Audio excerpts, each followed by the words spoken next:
Hello, everyone, and welcome back to Do We Know Them, episode 244. Feels like 247 for us, am I right? I was going to say, boy, do we have an episode for you that we have now refilmed 3 times. Oh my God. No, so you guys might have noticed that our last episode kind of like abruptly ended and cut to the We Love the Internet. And that's because we had started to do a James Charles update regarding the situation with him and Kayla Malecc and Evan Johnson. But then that was just covering the Be Better interview that he did.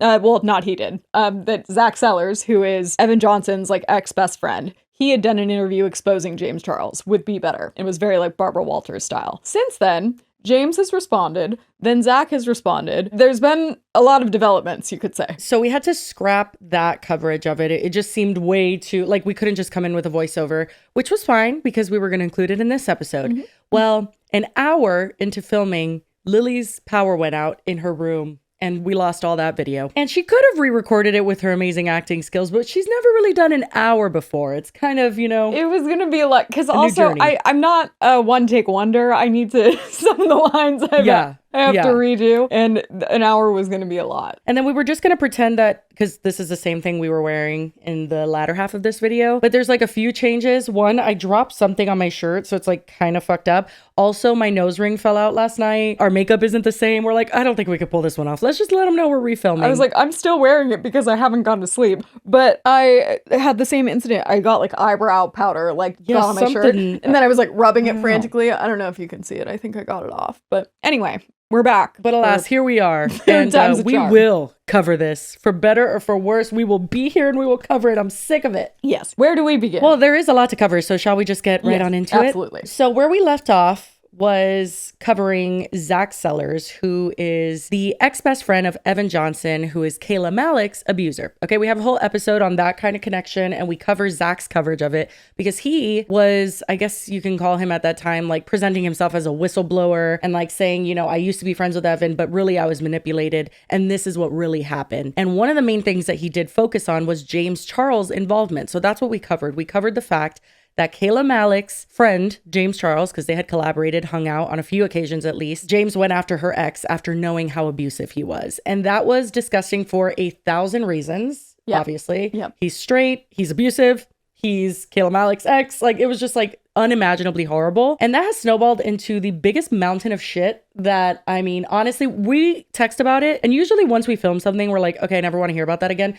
But like, we're texting about things because I'm seeing a new thing every 5 seconds on my For You page. And I'm like, what? Or I'm like rewatching stuff that we maybe even have already seen, but then I'm like remembering things and I'm like piecing it all together. We're connecting dots. Yeah. Also, I think basically where we left off is it was just Zack talking on his TikTok. And in some of those TikToks, he does allude to there being pictures and like he alludes to a sexual relationship between James and Evan. And he says that Evan went to go visit James in California and was there for like the weekend, and very much says that he has proof for all of this. He also alludes to these pictures, perhaps a video. Then he does an exclusive interview with Be Better. Good friend of the show, Be Better. Yes. We covered him one time. Yes. And I don't even think, I mean, we did have some choice words to say about him. And yes, he did DM me telling me he basically thought he was like disappointed in the coverage or something because he used to like support me during my dramas. I don't know. It was an interesting,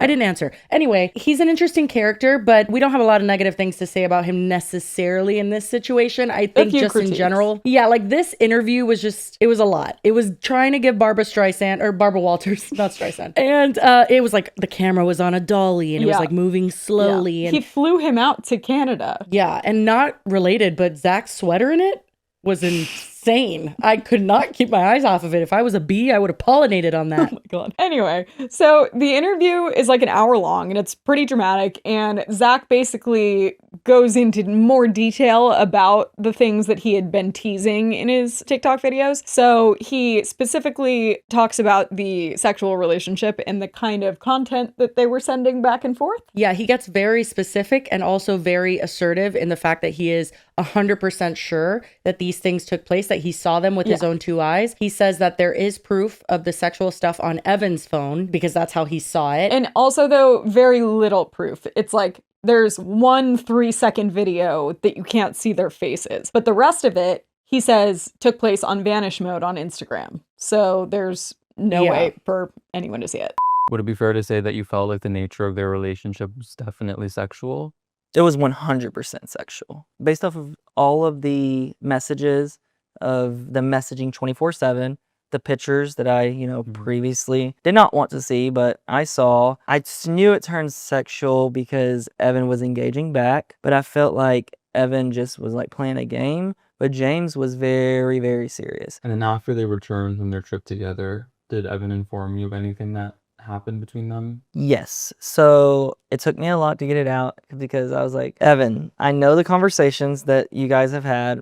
I've seen pictures. I know you've engaged back. I know the comments that he's said to you, Evan. I was like, what, did anything happen? He's like, no. But it was like a no, just yes and no kind of thing. And I was like, just tell me. So later that evening, one night, he ended up wanting to go drink. I didn't really drink that much, and he actually drank and got pretty wasted. So I was like, so what all happened? What'd you guys get to do? What'd y'all do? And he was like, well, all we done was off together. And I was like, okay. Then he goes, money's money. Made the comment, money is money. Then shortly after, where he was so drunk, there is, let's just say, something on his phone, and they did have sex. So Evan had gotten drunk and then showed you on Snapchat or on his phone? There is a quick clip? Yes, it was a very quick clip, and it was actually on Snapchat in his memories. And you believe this video depicted James Charles and Evan Johnson having sex? Oh, yes. 100%. You can hear 100%. It was... What did you hear in the video? So in the video, you could hear James calling Evan daddy. This came out before the court date, which was just yesterday, right? No, it was on Wednesday. Today's Friday. Okay. So this came out almost a week before that. And that I know a lot of people have had some criticisms for, because it's why are you trying to hijack this moment when it's Dude, okay, we started off being pretty gracious towards Zack. I think that regardless of his involvement with Evan, I personally wanted to believe that what this was a man that was holding a friend that's also a man accountable for what he's done. And I have seen it myself when people don't do that. Mm-hmm. And so I just thought, okay, is he a little weird and a horrible storyteller? Sure. But also, I'm just going to let all this stuff slide. Did I get a clout taste? A little bit, yeah. But I did find it weird. I don't think we had watched as many of he was going live constantly. And we didn't know that because we aren't following him that closely. So we had seen the videos that he posted, but we weren't seeing the lives. I've since seen a lot of the lives. And yeah, we're going to watch those. Fucking wild. Yeah, I saw, is her name Emmy? We covered her once when she was... Finna be in the pit girl. Oh, Finna be, yeah, Tara's World. Yeah. She posted about this and was like, leave it to men to completely hijack a woman's story about abuse and make it about them. Why is this about them? And I was like, dude, seriously, it is insane. And it's crazy because it's obviously we're going to cover the full scope of this. And I'm glad that Kayla has gotten, and we talked about this in our last video where it's she has gotten millions and millions of views and people have heard her story. Yeah. But it has to be annoying. This has to just be a fucking Well, I mean, I think she's even posted TikToks where she's the line of events that have taken place, it's just insane. Dystopian and weird. But they FaceTime her at the end of the Be Better interview, which is that was super so weird. awkward. It was basically trying to get, I did not like it was that. Hey, you're co-signing whatever I said in this. Hi, Kayla. Hey, Kayla. We just finished with our interview, and oh my gosh. We just want to let you know that we love you and we support you and we're here for you if you need anything. Thank you. I love you guys so much, and I'm really excited to see you guys. Yes. I love you, Kayla. I love you guys. Have a good day. Have a nice Thank day. you too guys. Love you all. Love you. Love you Bye. too. Okay, bye. Bye. Yeah, very weird. Very fucking weird. So then, in addition to the stuff we've already played you that I don't want to repeat, apparently, according to Zack, a lot of the way that they were exchanging suggestive photos and videos and stuff was not just on vanish mode, because apparently, I guess they both set up secret OnlyFans accounts, allegedly, according to Zack. There's no proof of this. He says that James was paying Evan to send him sexual videos and stuff. So he was using this Yeah. OnlyFans account to do it, so then he could pay him. That doesn't really logistically make sense to me. I don't know why. That's one instance where he says that James was giving Evan money for anything sexual, but he also flat out says that he asked Evan when he was super drunk about what happened. Like he pretty much self-admittedly is like, I was pressuring him into telling me because he didn't want to tell me. And then he says once Evan finally did confess what happened over there, that he continued to say like, money's money. And that suggested prostitution. Prostitution, yeah. So those are like some pretty serious fucking allegations. And that is what James is going to address in his video. However, we have a lot of thoughts on how he addressed it, what he purposefully left out, how manipulative and calculated it is, and how all of these men suck for making it about themselves. However, we cannot go to James' response yet because I do think we need to focus on Zack just for a second, because this fucking morning I was scrolling my For You page and what do I see but someone named Devin who has his own allegations against Zack. When I saw this, I'm like, no, you're fucking kidding me. Given the things that Zack has said in the last 2 days alone, this is insane. And obviously, this is alleged. We're just reacting. I don't think Devin's gonna sue us. I don't think he's got bigger fish to fry at this point. I don't think Devin would be the one that sues us. Oh, not Devin. I meant Zack. Oh. No, but just Devin. saying that, like, this is not verified by any means, but he does show some receipts, and it is very concerning and very random if it wasn't true. I'm seeing Zack Sellars all over my For You page, and he's the last person we should be giving attention or any bit of fame to. He's a disgusting person. When I was underage and he was well over age, he would ask for pictures and talk to me and gaslight and manipulate me constantly. I have pictures. I don't have a whole lot, but he's the last person we should be listening to or interacting with. And then he shows DMs between them. These aren't particularly incriminating. It just shows that they did have a conversation. And then I think the weirdest part is that he shows multiple transactions, like Cash App transactions of Zack sending him some money. Which is wild given the entire situation we're talking about with James. Yeah, it says like for 100, 100. What the fuck does that mean? I don't know. That was in 2020. So this guy's 20 now. He would have been 16 years old at that time. I'm not sure exactly how old Zack is. I don't know either because Evan's only 20. There's another one too. Oh yeah. And then the caption on that says he would constantly say he was younger than he was, and when I called him out, he blocked me. With the James Charles situation going on, a name that keeps getting brought up is Zack Sellars. Now, me and Zack Sellars have interacted before when I was a minor and he was a full-grown adult lying about his age. Now, at the time of these, I was only 14 years old. Another one. And now this one was when I was still 14, and with proof and a timestamp that I found that he was lying about his age. So that was a screenshot of him requesting money from Zack, and it says $100, and it says, for lying about your age to a minor that loved you. I mean, again, we talk about this a lot on the show. Like, that's not a long game thing. Like, he sent that because that's probably what happened. I mean, like, you could, I guess, argue that he, like, photoshopped the receipt, but, like, I don't feel like he did. What's interesting is this is an email, though. Like, that's so random. You know what I mean? Yeah. And you could see that Zack Sellars is highlighted. Like, he was searching through his email, anything that had to do with Zack. I don't know. It's such a weird receipt but he could have. I'll give him that. He easily could have. I could do it in 10 minutes, but I don't think he did. Not only would he do that, he would ask for pictures constantly and send unsolicited pictures of himself. Now, this is 1 year later after he would nonstop call and text me. He messaged Zack and said, hey, did you text me? I got a message and I think it might be you, but I could be wrong. And then he put Devin, and then Zack said, Devin who? What? I'm confused. I am too. I'm only making this so people stop giving him attention and interacting with him and supporting him for whatever reason.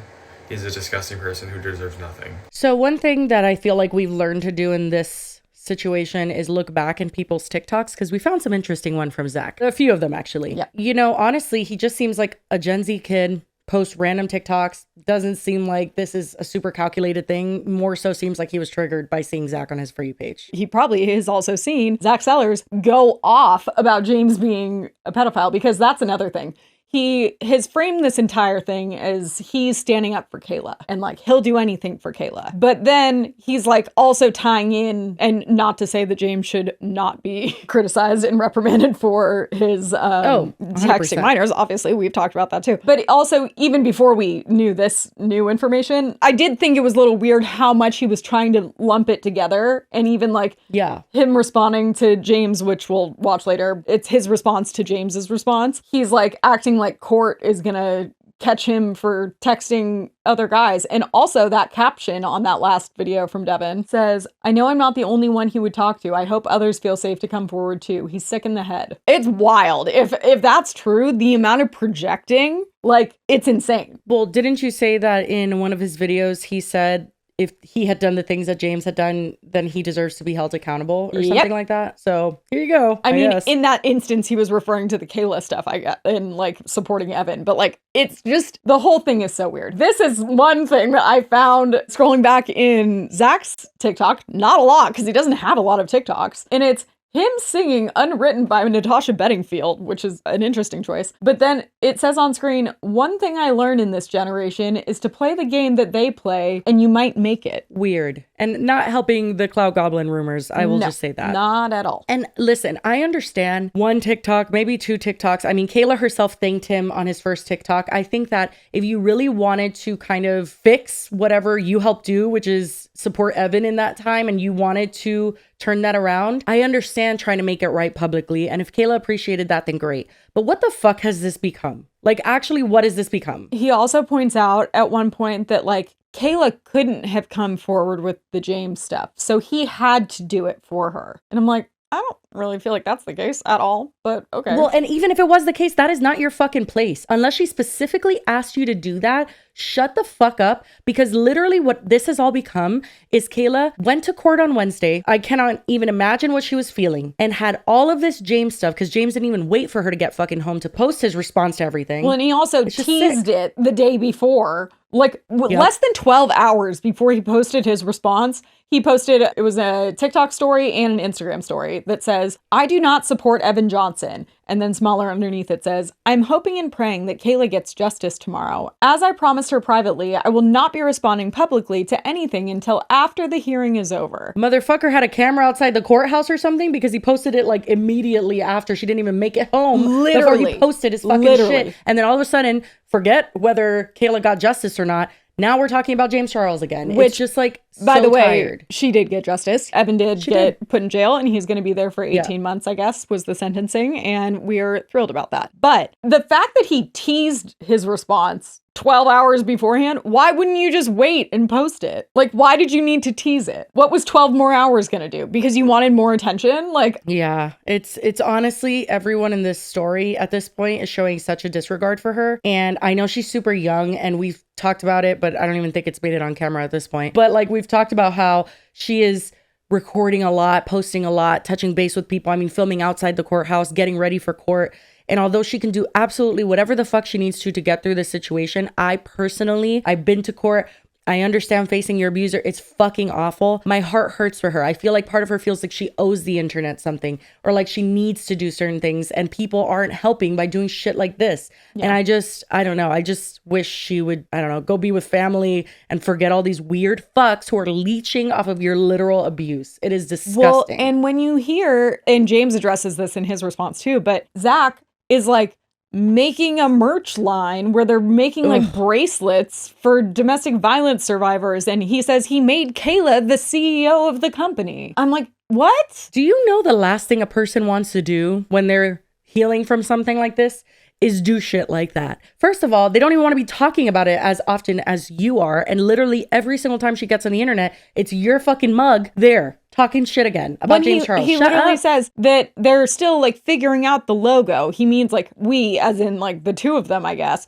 And then says that now that the trial's over, she'll be able to focus on it more. And it's like, leave her alone. Oh my God, that's sick. That's honestly crazy. So there's a lot of mess, a lot of just disgusting behavior, immature behavior, and just unacceptable shit that at this point, I'm so over everyone except Kayla. Right. I'm just like, Jesus, just shut up. Before we watch James' response, I think it is important to note that Be Better actually posted this like prediction video basically where he predicted accurately pretty much exactly how James responded to everything. And we have a lot of critiques that I'm sure we'll chime in with, but like it's very calculated, and so many people in the comments are like, oh my God, he seems genuine. I believe him. And it's like, are you guys listening to what he's saying? And have you been around since the beginning to understand that this man has a literal bachelor's degree in apologies and dealing with controversies, because he's done it since he started the internet? Like, none of this is surprising. And to be quick to believe James Charles, in my opinion, this is all alleged in this episode. In my opinion, that is a mistake.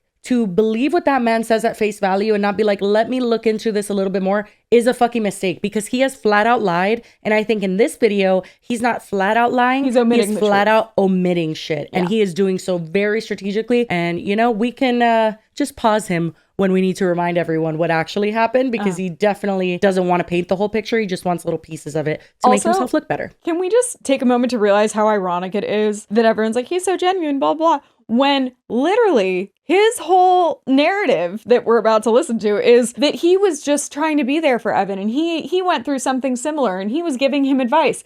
Giving him advice on what? Yeah, The fact that literally. you've done illegal things and need to apologize for it and try not to Like, get I've canceled. been there too. All right, buckle in. Here we go. This is James' response to all of this. I do not support Evan Johnson in any way, shape, or form, and let me make that fucking clear. I don't support him, I don't support violence against women, and I sure as hell do not support the disgusting, deplorable, violent, heinous acts that he committed against Kayla Malecc behind closed doors.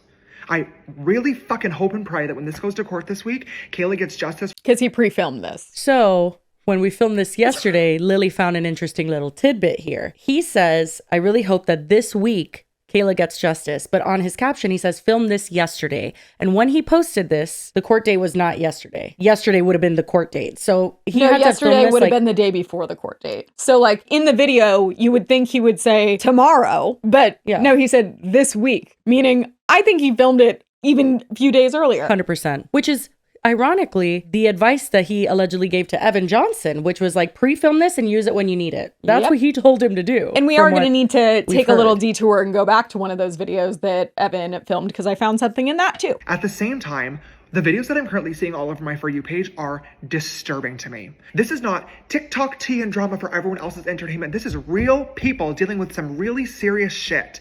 The conversation has completely shifted focus away from Kayla Malecc and how she was brave enough to speak out about what she went through to how James Charles involved. Whose fault is that? This is insane. Like, the whataboutisms in this video are crazy. The people that are holding you accountable for being a really shitty person and friend to Kayla Malecc, for trying to get with her abuser, and at the very least, if you didn't have sex with him, sexting him or FaceTiming him and texting him, admittedly, you say you FaceTimed him, you talked to him after you fucking knew Kayla had broken up with him. People can hold you accountable for that and then also support Kayla. Do I understand the notion that this conversation is probably super fucking annoying for her and shouldn't be happening to this capacity? Sure, I can understand that. But at this point, it's your fucking fault, James. Like, you're the one who made those decisions, and you know who you are. And if people would have found that out, that we would have called it out. Obviously, you're a problematic fucking person and you have a history of doing weird shit like this. So he's not reading from a script. I'll give you that. But if you think this isn't scripted, listen to what he's saying. This isn't just like coming off the top of the dome. I've said it so many times. Whenever you do a video as an influencer and you're addressing the crowd, you have practiced. You've practiced in the shower. It's human nature. You're trying to think of what you're going to say, how it's going to be said, because you know so many people are going to see it. I don't think that inherently is wrong, but I think that people thinking this is like his first take and all the comments like, ooh, he didn't even stutter. It's like, why do you think he fucking pre-filmed it? And like, I'm surprised he didn't pull a David Dobrik and be like, see, no one's here. I'm all alone. I love that. He's sitting on the and fucking Anna floor. Paul, she did that too. Yeah. Bye Sister 2.0, where's the apology video? It's distracting from the actual issue at hand, which is domestic violence. I have not spoken out about this for a couple of different reasons. The main one being, this is going to court this week. Anything I or anybody else says online can and probably will be used by either Evan's defense attorney or the judge. What would they possibly that's not how that works. Like that? I don't understand what he even thinks would come up. Like that, what would be First a problem? of all, if you're posting something days before he is set to either have a plea deal or whatever the It's fuck, already been decided. Yeah, you're not, unless it was like insane, like completely changing things. And then I think the attorneys can like petition for that to be entered into evidence for some, none of this is having true. like this weird relationship with Evan has nothing to do with him abusing Kayla. Stop trying to deflect and make it seem like you were doing this out of her best interest. Kayla. Because it's like, Yeah, clearly you fuck didn't off. give a shit No. about her. Yeah, no, I'm sorry. This is like an insane manipulation of the actual situation because he literally cared so little about Kayla as a person that he did pursue Evan Johnson at the very least as a friend. According to me, my opinion, he wanted to be more. And now you're going to pretend that all of this, oh, it's all for Kayla. We love Kayla. Shut up. No, not you. You don't get to say that now. When I guess people were even questioning why he never spoke out about anything with Kayla and Evan, it's like, that's because he was friends with Evan at least, and probably more. To affect the outcome of its ruling. And I didn't want to put Kayla at any risk for that. I hate that I'm getting online and filming this video right now, but I truthfully have no other choice because I've also spent the last several weeks trying to get in contact with the only person involved in this that actually matters and needs to hear the truth, and that's Kayla Malecc. And she has been unwilling to have a conversation with me. Shocking. And frankly, I don't fucking blame her. Just the way he says that, like, even though he goes on to say, I don't blame her, the reasoning is ridiculous. Well, and he implies that it's like, I don't fucking blame her because you guys all made it seem like blah, blah, blah, blah. But it's like, no, actually, you're the reason that she's not answering the phone. Yeah, I'm going to let him actually say that part because it's insane. Watch the laughable interview between Be Better and Zack Sellars. I wouldn't want to have a conversation with me either if I was being fed complete bullshit lies and misinformation from the person whose only source of information is the same man that lied to and abused me for 9 months straight. Question, James, do you think that that's the only reason that she doesn't want to answer your text or phone calls? Or could it possibly be because when she asked you if Evan was at your house in LA and he was sitting right next to you, you lied to her face and said, no, why would he be here? You gaslit the fuck out of her? I would venture while to say that fucking has something to harboring do with him it. as a fugitive in your house. By the way, which he goes on to admit that he did lie to her because he was at his house. Yes. But that cannot possibly be an option for why she's not picking up the phone. It's the Be Better interview. It could be all of it, James, but you're definitely not at fault here. Like, get real. Choice other than to get online, tell my story, and then prove my story to be true in a court of law. I am suing Zack Sellars and anybody else that thinks it's funny or entertaining to get online and spread defamatory and slanderous lies, misinformation, completely bullshit made up stories for the sake of views, likes, engagement, and galaxies. Okay, can I just say, The hand motions. well, all of it. I can go on for days about his delivery. Yes, we know that Zack is a questionable character. That doesn't automatically mean he's lying. You know what I mean? He could have used everything that he witnessed to his benefit to get clout and to get fame, and which is clearly what he wanted. But that doesn't automatically mean everything is fake. There are some receipts that line up and things that make sense. He knew. He is the one that called out. He knew that Evan was at James' house. That's why we're even talking about Well, that's the thing. It was like, James admits half of the stuff that he said. Like, yeah. Well, we just keep watching because we have... Sorry. Okay. I'm done. This all started at the beginning of 2025 when I reached out to Kayla about her and Evan being in a Valentine's Day video together. She told me she couldn't. She was crashing out because they had just broken up because he was crazy. I tried to lighten the mood a little bit and make a lighthearted joke asking, could I have him now? And then you cannot skirt past that. James Charles Dickinson. Yeah, I found out your real fucking government name, which I brought this up disturbing. originally when I was like, abuse aside. Like, if your friend texted you and said, we just broke up, the guy that she's been dating for 9 months, and your response is immediately, what happened? Can I have him now? Are you fucking kidding? Well, what's even more insane is that he's going to go on to say, like, basically he didn't know the extent of the abuse and he really wishes that he had because obviously things would have been different. Yeah. But in this text, right after he says, can I have him now? And then she completely ignores that and says, imagine like the worst things a human can do to you. It would take hours to text it, but you'll see the series soon because what the fuck, LMAO, but thank you so much. Congrats on all the painted love. And then he says, oh God, you're actually doing a series on it? I'm sorry, with a bunch of crying emojis. After this, he made contact with Evan Johnson. After this, he had a month or 2 or 3 months, I think it was like multiple months, of a friendship, quote unquote, where they would FaceTime all the time. And then he invited him to his home in LA. After this, you're going to tell me that this is... But then also play the next one, because this one is important as well. Because everyone's like, well, she didn't mention abuse. Happened between them. All she told me was that he did awful things to her and that I would find out more in her 30-part TikTok series. So then she follows up and says, oh, just wait, because I gave this man a platform based off his lies and abuse. Yep, the word abuse. You said you didn't know about the abuse. There's literally the word there, and just then, in case you missed it. I'm a wait to heal from it and then clock it. Then he says, shit, I'm sorry, Kayla. Like, you are a fucking shit person. You saw her say this. You only, and this is another thing that we pointed out, he only knew Evan through Kayla. She would bring him as a +1 to events. He was introduced to him through her. And when he joked, quote unquote, just trying to lighten the mood, what a manipulative choice of words. You tried to lighten the mood by saying, can I have him now? And then you actually tried to have him now. That's fucking horrible. That's literally everybody's allegation is true. I don't care if you actually had physical sex with him. I care that you're a horrible person and friend. She's upset that she helped build his platform based off of lies and abuse, and whenever she was healed, she was going to get online and expose him. I'm going to be so honest. I did not take this conversation very seriously. You're the worst. Obviously, now knowing what we all do, I fucking should have. Reading it back now, it is super clear that she was using... I'm sorry, I'm pausing so much, but it's also giving, right now, knowing what we all know. Yeah. Now, you just know people have sympathy for her, and you know that it would be horrible if you didn't. But honestly, I don't know what other way to interpret it than you didn't believe her. And that's why you went to Evan Johnson. Well, and he's like, I didn't take it seriously. And it's like, do you need to see a video of her jaw being broken to take her seriously? Or when a woman tells you she's been abused, you believe her? He could maybe have not thought abuse meant he broke her jaw, obviously. Sure. But still, like, if she has to heal from it, and she said he did the worst things a human could do, and he's like, she was using humor to cope. And it's like, those weren't even humorous things. Emojis? Like, her saying like she was gonna piss? Like, where's the humor? Humor to cope, and that is perfectly fine and valid.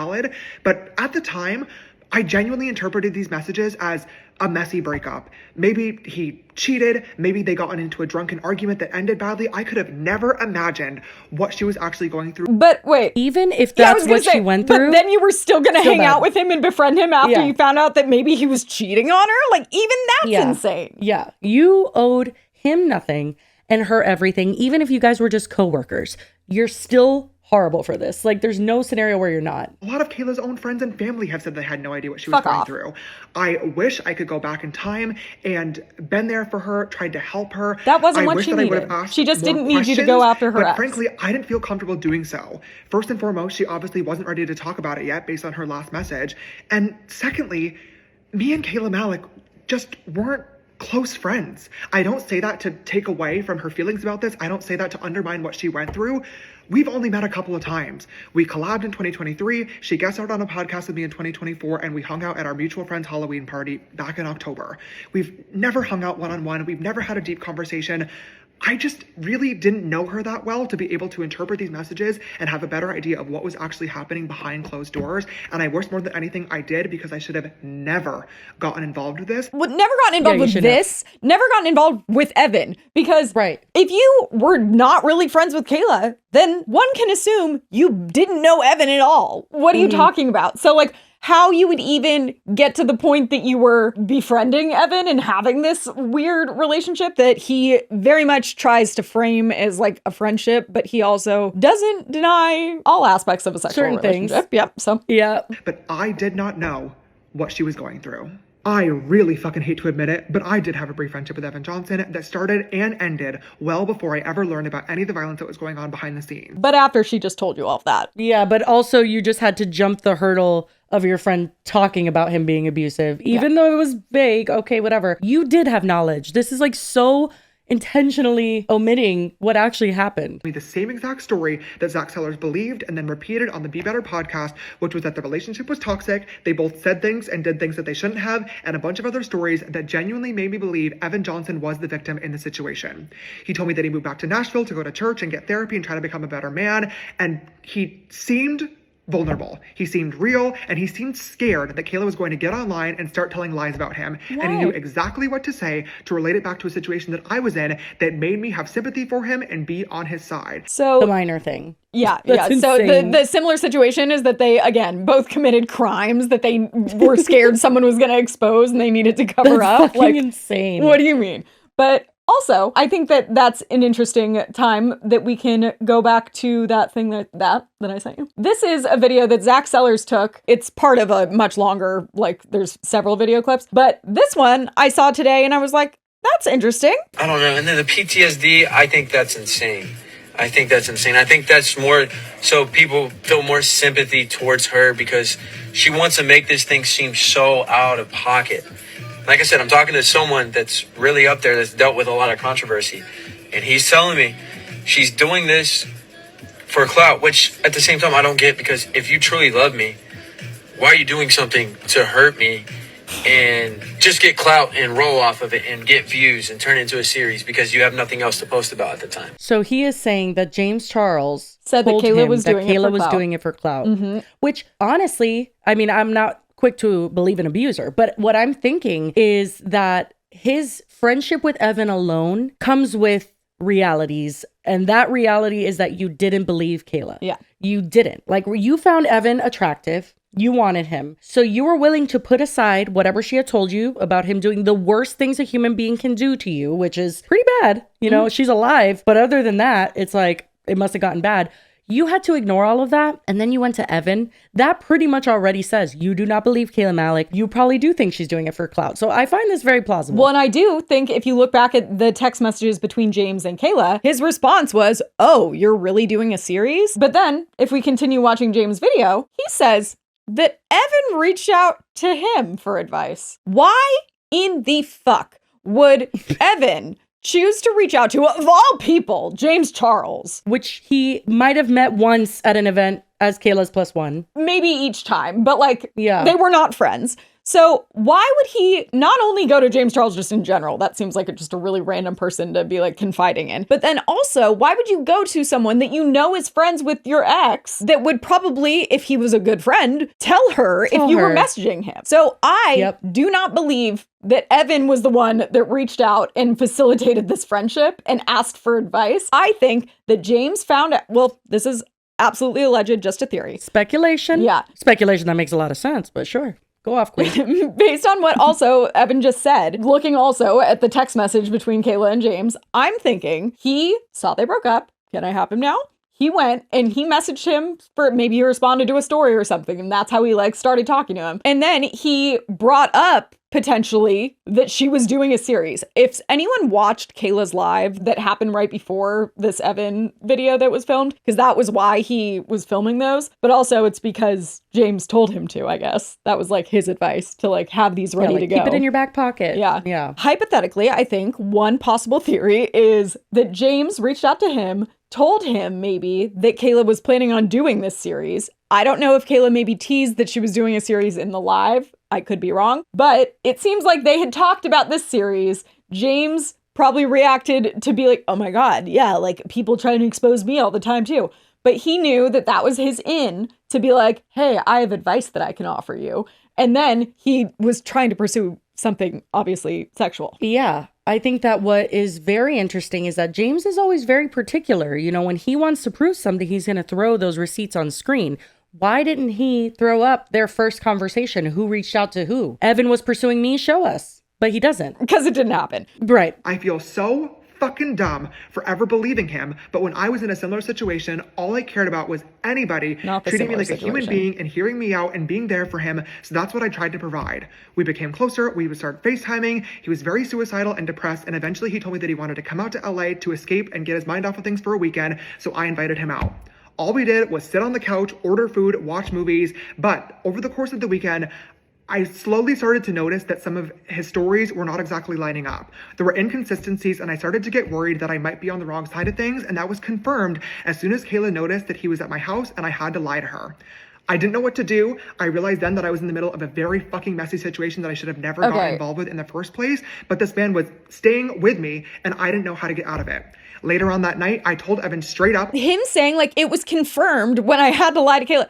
Why'd you have to lie to Kayla? Because you knew what you were doing was wrong? Absolutely. Like, you would have had to lie to her regardless. I'm not sure why you're acting like you having this quote-unquote revelation when he's staying with you, that his stories aren't lining up. The things he's saying are very anything to do with particular, and he does it right now as well, where he says, oh, and then, like, I had him leave the next day. He was only ever staying the weekend. And according to Zack, and we do have flight like confirmations, so I'm like, that has to be true. He stayed an extra night. That's what the whole story is. So it's like, if you realize that someone was awful, wouldn't you have them leave that night? Hey, I'll buy you a flight. Just go home. Something tells me his trip was just up. Honestly, if anything ended earlier, I think maybe it's because it didn't go how James had wanted it to. Evan is a straight man that possibly fell into flirting with someone that he perceived to be famous. That's what I'm speculating. I'm also looking at what is the most likely situation. So if he did all of that and then he went to James' house, James was probably expecting to have sex.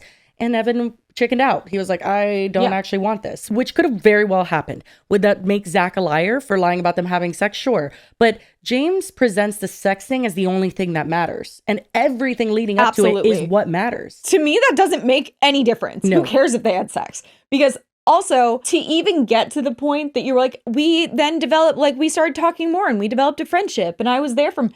How many conversations did you have before you had to get over the hump of like, you're talking to Kayla's ex-boyfriend, who she told you is crazy, did the worst things a human could do, and was an abuser and a liar. And you were fine befriending him enough that then he was able, like, even if he did manipulate James, you talked to him enough to let that happen when you should have not responded. But before we go any further, we have a word from our sponsor, ZocDoc. If you guys don't already know, ZocDoc is a free app and website where you can search and compare in-network doctors and click to instantly book an appointment. I'm a big fan of ZocDoc because I do not like talking on the phone and calling and making appointments. Both of those are like my worst nightmares. This is perfect because you just get to go online, put in your location, your insurance, and whatever symptom or issue you're having, and then it just gives you a bunch of doctors with a bunch of appointments available within 24 to 72 hours later. I recently got a very long overdue visit with my OBGYN through ZocDoc, and that was a great experience. But it's also Mental Health Awareness Month, so if you've been thinking about therapy, they also have therapists on ZocDoc as well. And if you don't know what doctor to pick, you can check the highly rated reviews by verified patients. So stop putting off those doctor's appointments and go to ZocDoc.com/DWKT to find and instantly book a top-rated doctor today. That's ZocDoc.com/DWKT, ZocDoc.com/DWKT. And thank you so much to ZocDoc for being an amazing sponsor of this podcast. I was uncomfortable. I was upset that I had to lie to her and that we could not hang out any further. He respected that, and the next morning, he flew home. As soon as Evan left LA, I immediately started making myself unavailable to him because I recognized that he was not the man he was telling me he was. Immediately made myself unavailable is a later, weird way to when Kayla phrase it, uploaded her too. video, He Doesn't Love You, that I actually got to sit and watch how much of a monster he is. My jaw was on the floor for all 2 hours of that video. Oh, was it? I could not believe what I was watching and seeing. The horrendous verbal abuse, the violent physical abuse. I was shocked. I was ashamed for not taking me and Kayla's conversation more seriously. I was embarrassed for ever believing that man's... Even the way he frames that, he's mad that he didn't take her conversation seriously. No, you're ashamed that you didn't believe her. Yeah. That is what you're missing there. Like 100%. And I was angry with myself that I ever allowed that man into my home. It was You should be. horrifying, and I'm so proud of Kayla for being able to speak up. A couple of days later, I started getting messages on Instagram from Zack. Allowed him into your home, invited him. Oh, God. Then we get the screenshots of Zack Sellars' past DMs to James, which he doesn't mention the ones that he scrolls past, but he very strategically shows them. The first one, I believe, is... It's up there. It says, like, you cute. Yeah, it's something weird. It was from 2020. Then there's the next one is November 2023, and it's him replying to James's story, and it says, "Good morning, handsome. Maybe one day you'll reply. LOL." And that's what's ironic about him calling him a pedophile now. It's like, dude, 2023 is way after his allegations with minors. So, like, what? Yeah. So it's like he's going so hard being like, James is disgusting. He's sick. He touches little boys. Blah, blah, blah. And it's like, but you were saying good morning, handsome. You didn't seem to care. Yeah. So then he goes on to basically warn him. So, like, he starts off with being like, hey, like, I don't think Evan is who you think he is. Well, he also, there's 3 times that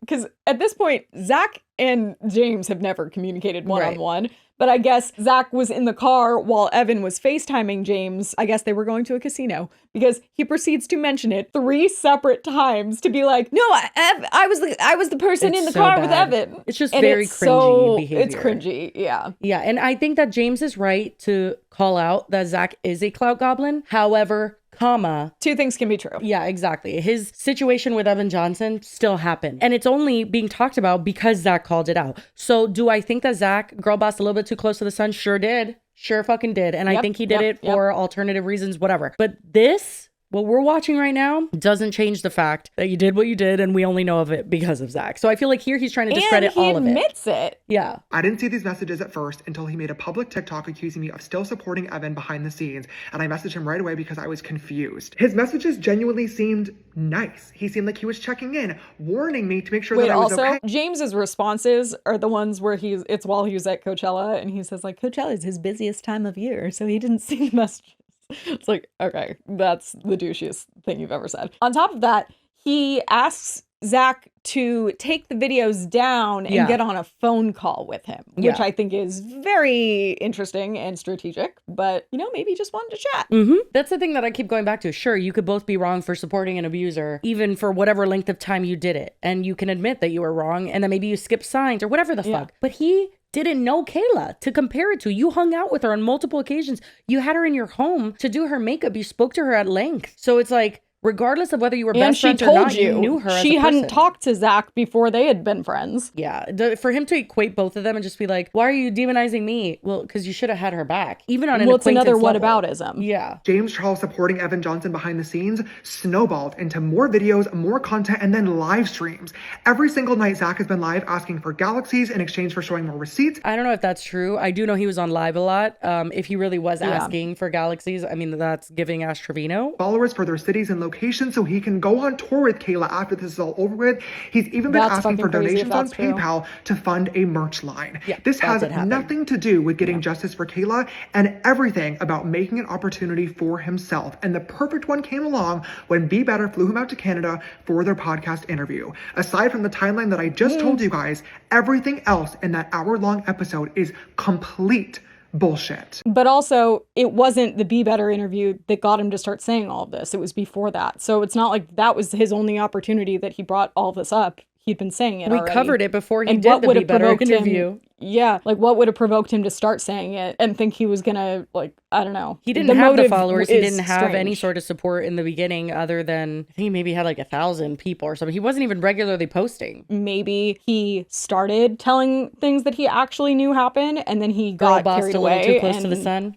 Yeah. Exactly. And then got a little too happy with the attention he was getting and started making it more to benefit him. Rumors about somebody online is one thing. Unfortunately, I know that comes with the job, but to publicly accuse them of prostitution is ridiculous. There is no proof, no evidence of any of the ridiculous claims that Zack is making because they did not happen, which is why I have no choice other than to take legal action. But before I do that, I want to quickly take a second and clear the air on some things that have really set me over the edge. First and foremost, Evan Johnson and I did not in any way, shape, or form have a physically sexual relationship. We did not have sex while he was here, and I did not, under any circumstances, pay Evan Johnson for sexual favors. Not in person, and certainly not online through a secret OF account where I'm apparently funding his entire life. But he doesn't say that he never had a sexual relationship with him outside of it being on OnlyFans or having sex with him in person. He doesn't say, I never sexted Evan. So I think it is very specific. It's that he never had a physical sexual relationship with him. Which wouldn't you say, hypothetically, if we're just exploring here, wouldn't saying that you have never had physical sex with somebody, like that feels like a more comfortable statement to make because you know,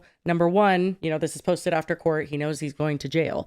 But then even after that, you know that the only proof is within you and Evan. Nobody else can verify whether you had physical sex with him unless that video exists. And even if it does, Evan puts it out. he said, by Zack's own admission, his face isn't in it. So they could deny that. You would know that voice anywhere.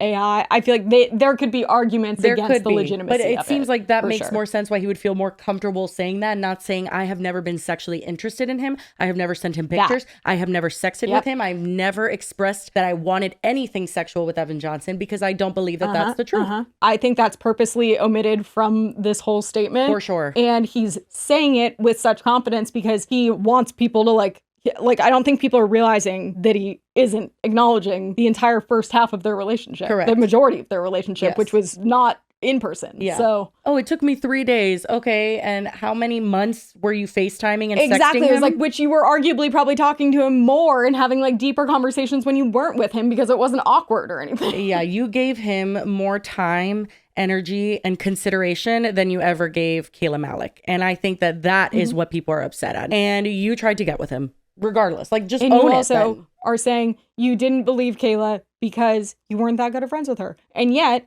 you allowed yourself to become good enough friends with Evan that you were believing everything he said. Yep. That is absurd. Not that it's anybody's business, but I do have an OF account. I'm a grown adult. I barely use it, but Zach, if you would like to see, I will gladly send you a screenshot of my transaction history. I have nothing to hide, and I have not sent Evan Johnson $1 single.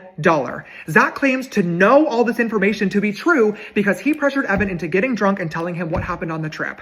I don't know if Evan lied to him to make the trip seem more fun and exciting, or if Zachy literally just made this up for funsies. I would like to believe that that isn't the case and that he was manipulated in this situation as well, but he claims to have seen a video on Evan's phone of him having sex with me. Zach, post it. If you have the receipt, if you have the video evidence, you can upload it. You have my full consent. It's on Evan's phone. Yeah, he said he didn't have it. That's crazy. So many people too went to, I mean, we're going to see Zach's response, which in my opinion was horrible. But like people went to his response and was like, he was giving you permission to post it. First of all, you can't post porn of someone else. Like whether one of the people says you can do it or not. But I guess, Evan didn't give consent. No, that's revenge porn. You can't do that. But then also, I'm like, he doesn't have it. No, and he knows Evan's in jail. No one has it except Evan. What people supposedly have to understand about James Charles is James Charles has had so many scandals for so many different reasons from literally the beginning of his career. He is well seasoned in apologies. He is well seasoned on facing a camera, knowing that being assertive and not stuttering and just being non-edited, like he knows what it's going to do to people and it's going to make them feel like he's telling the truth. But he is intentionally skirting past a lot. And if people don't see that, I'm a little disappointed because right when I saw it, I'm like, okay, like I can see how he's telling the truth, but like still I had an icky feeling. I'm like, but wait, what about this? And what about that? Well, I mean, like I said earlier, even if it's the truth, what he is saying, he's omitting very important details. On purpose, and allegedly. He's also, I mean, like he is not saying anything about having a sexual relationship. Correct. So that I think is an important detail because most of your relationship wasn't in person. It was leading up to the in-person meeting, which like, again, I just don't find it realistic to think James Charles was like, hey, yeah, bro, come over and sit on my couch and watch movies with me for a weekend. That didn't, I don't believe that. But I also don't know if anything did happen because maybe Evan was like, yeah, that'd be fun. And then he got there and he was like, never mind, I'm not into this. This all fits in with like, that's where the relationship was going, whether it actually reached that point or not. I don't really think it matters. Yeah, no, he overstepped a million boundaries before it would have even gotten to that. And the fact that he's trying to make it look like the things that he did wrong were not like that wrong because he was manipulated or he was lied to or whatever. He's like trying to like skirt past certain things that I'm like, no, you add all this up, you're still a shit person. Fuck being a friend. Exactly. Again, you're just not a good person for doing this. He's almost done though, so we'll let him finish, but this is all bullshit. Allegedly, in my opinion. I've had far worse posted to me online that I didn't consent to. Go right ahead. But you can't because there is no video of something that did not happen. Be Better doesn't even stand by these claims because he's now added a disclaimer to their interview that says he was not able to verify a single thing that Zack said. Second, there's a rumor going around that I paid Evan Johnson's bail. This is not true. It is a public record that it was Evan's family who got him out. Kayla's own sister has confirmed this. JC did not bail out EJ. I know who did, and I cannot say anything. Third, there's a new narrative started by Be Better that I am trying to silence anybody that talks about this issue. First and foremost, this is literally the biggest thing on TikTok right now. I don't understand how anybody could possibly assume that I'm trying to silence people, but Be Better made a video basically saying that I'm working with YouTube behind the scenes. Yeah, anyway, we said that's bullshit as well. Yeah. All in all, I think that this was filled with a lot of whataboutisms, a lot of skirting around the truth, and when you ultimately look at it, a lot of omissions, which in my opinion are lies. I think that if you purposefully leave something out like, oh, we did not physically have sex, but then you were sexting him, I think that that's a purposeful omission, therefore a lie. There's some major holes. But you know what? People didn't agree. There's a very common sentiment that people, and I don't know if people are just repeating what they're already seeing. I talked to someone that suggested maybe even that what if he got bots or something? Because when you really do look at his response, it gives strategic, planned, like, no, I don't think he's reading from a script, but I think he's rehearsed several times. I would believe 100% that he has some kind of crisis management team that he could enlist the help of. That's alleged. Maybe. That's just a guess. But I think it's interesting just to think of how strategic and how specific his wording is in all of this. And like James Charles almost lost his career once. Money would be no object if he was trying to save it from that happening again. Like he's finally gotten back in people's good graces somehow. I think he would do anything to stop his career from just like going to shit.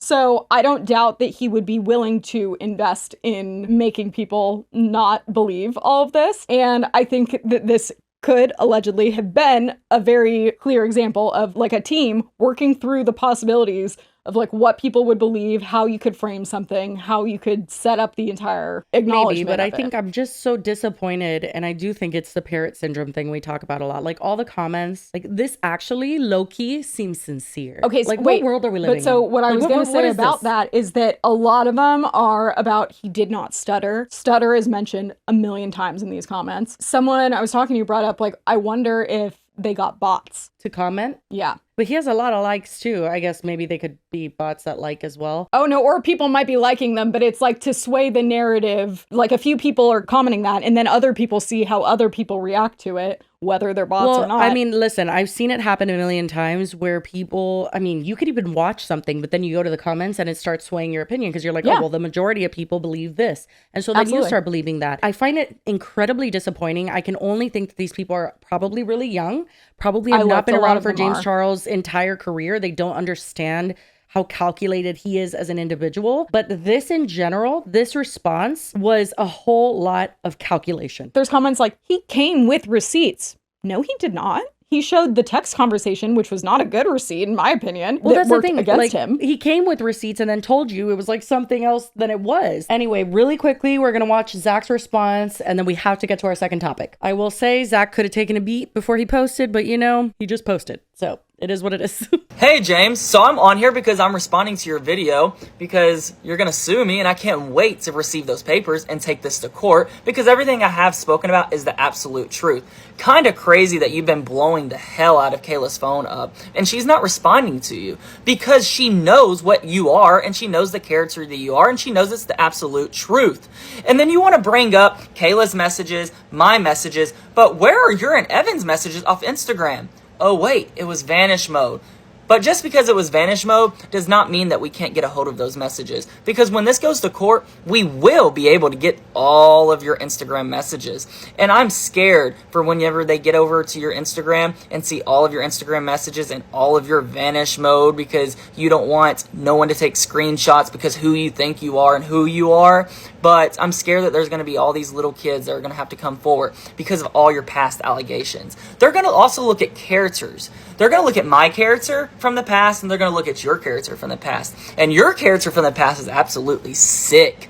You literally have videos of you admitting everything. Bro, and then right after, you were texting him, hey, handsome, hope to meet. Like, I mean, if you knew of James Charles in 2020 to 2025, you knew of his allegations. So it's like, I don't know. I feel like that's a little disingenuous. Also, he doesn't make a whole lot of sense. And I don't think he understands court how fucking awful it is. And it's just like, girl, how just 1 second. Discovery works. Because like, it's not like you would be able to get James' phone and they just give you his phone and you get to just like go through everything that you could possibly imagine. It's like, no, you have very specific parameters of what they're allowed to search through. So if it was these vanished messages between him and Evan, sure. But again, like I mentioned earlier, I don't think that that even is necessarily something that's going to be possible because as of this point, he's not had Instagram put any hold on this information and it very well could be deleted by now. I honestly want to wait and see if James Charles would actually sue. And the only reason I'm saying that is because I think he was hoping that he would retract everything. I feel like he would be too scared to sue because if he sues, there is a chance that his messages with Evan can get out to some capacity, whether it's a text or how many FaceTimes they had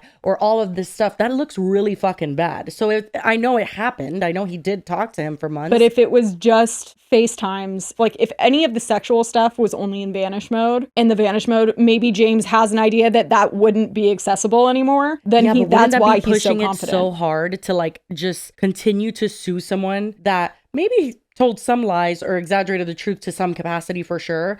But then there might be a lot of truth as well to what he's saying, it sounds like. But if James knew, like I'm sure James knows people at Meta and Instagram, that if he was told like there's no way they would be able to recover messages from February, then he could confidently be like, there's no proof of sexual conversations because anything else, it's like they were on FaceTime. He was just a friend. He was just comforting him. But it's like there's no proof of what was said during that conversation. I think if James has these high-powered lawyers that they would already know this. But I guess there's some kind of thing that they can do now where your phone records it wouldn't be just Meta that they could get the data from. It's your phone provider it tracks every keystroke that you make. Shut the fuck up. That's kind of scary. So that wouldn't fuck him because it would clearly show that there's more things that are happening. What they typed out and exactly all of that. Honestly, I hope that's true. I hope that can be found. I hope that if he wants to push it and it backfires in his fucking face, because do I believe genuinely for a second that they had a completely platonic, no flirting, nothing that could be perceived by the public as fucked up relationship? I don't. And I think that most people understand that that's not very likely. I don't think maybe they didn't have sex. If he's saying they didn't have sex, then maybe they didn't have sex. But that he was interested? Yes. Anyway, he continues on and it gets worse, I feel. Yeah, he's crashing out. Absolutely sick. You are a sick human being. I cannot wait to take this to court. You will be canceled and you do not deserve a platform. At no means whatsoever. Also, you want to bring up, I've been going live. Absolutely, I've been going live. And you know what? Just because you said that, I will be dropping Bye Sister merch because there's no more sister. You're going to fall off of this platform. I don't care how much energy this takes and how many people have to keep doing this, but I will not give up. You're fucking with the wrong one now, buddy. What the fuck is going on? He's crashing out. You're gonna own him by coming out with merch? Buy sister merch? Like no one's gonna buy that. Like it's weird. I won't give up. You think I'm nice until you try to lie and try to cover up all of the allegations that you done because you're sick and you know that you're gonna be canceled.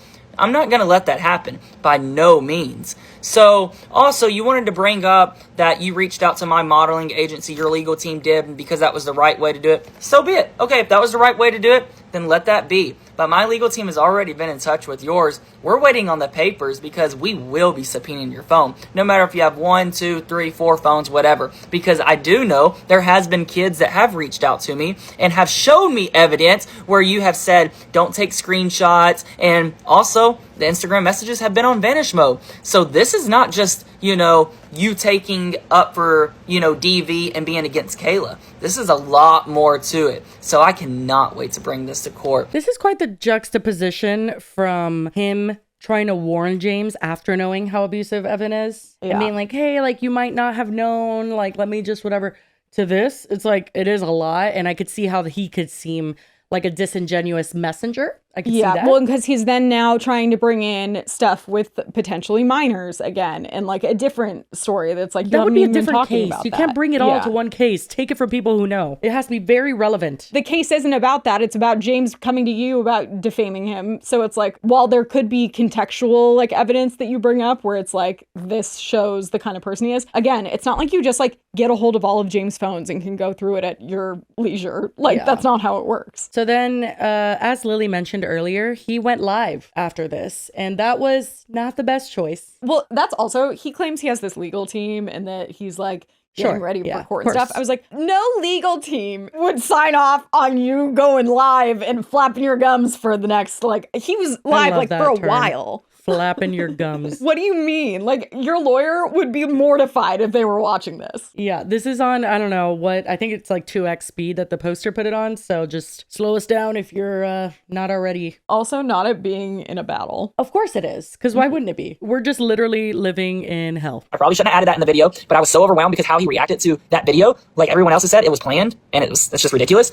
But I probably shouldn't have said, I'm going to make Bye Sister merch and da-da-da. But I was so mad that, But have I made Bye Sister merch? No. But it's just a common sense that I probably should have thought about that before saying it, but it's okay. Guys, you don't know what I have. Since I am getting sued now, I'm definitely not posting on here. Definitely not posting anything crazy on here. And not on my Snapchat and not on my Instagram, because if I'm getting sued, I'm not going to make it any worse, so I can prove my point in court of law. Someone says I'm scared. Sierra, am I scared? No. Y'all must not know me. Y'all definitely don't know my... We don't. Did he just ask Siri if he was scared? Sierra. Oh my God, I'm so dead. I'm like... I mean, she's just gonna say whatever you want her to say. I don't know. I'm not scared. Also, I feel like if you're place, knowing he's a big influencer. Knowing that he has 40-something million followers, if I was scared, I would not have brought this up, by no means. And I would not help Kayla.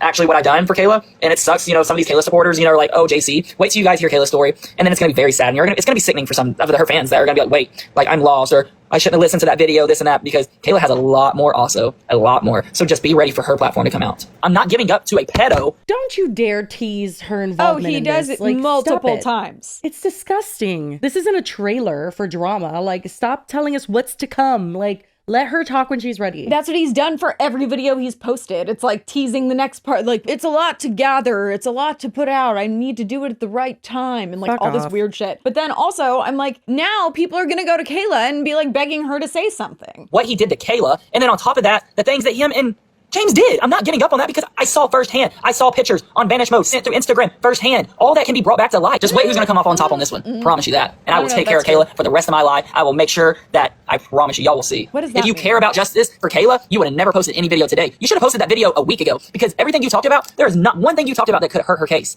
They don't give a crap about you. The case was between Kayla and Evan, not between Kayla, Evan, and James. Literally told her, let's keep this off the internet because I feel like, you know, I don't want to tell you this, but it can hurt images and stuff. Wait till Kayla comes out, guys. Kayla is on board. She is coming forward. It obviously was not going to be tonight because there's a lot going on, but Kayla's going to come forward. I'm going to be honest. If you support me, you support Kayla. Weirdest shit ever. You guys aren't synonymous. She can be her own person. Don't tie her to your fucking foot when you're going under, pal. Like, especially not now. Leave her alone. According to the comments, Brennan had reposted Kayla's friend. This. Reposted the guy, what's his name? The pedophile accusations. Oh, Devin. Yeah. I will literally do anything for Kayla. I literally just, you know, Except it was shut me. up. Today it was Right. me, two of Kayla's friends, Kayla's dad, Ashley, her sister, and Emma. And we actually went to eat, and Kayla's dad was talking to me, and he thanked me. He says, thank you for standing up for my daughter. And he says, and he pulled me aside, and he says, thank you for bringing up the James situation because it's not right. I don't And he believe thinks that. that he can overpower my daughter because he has more and more and more and more followers. The whole, everybody's on board. And plus more, not just that group. By no means, a lot more.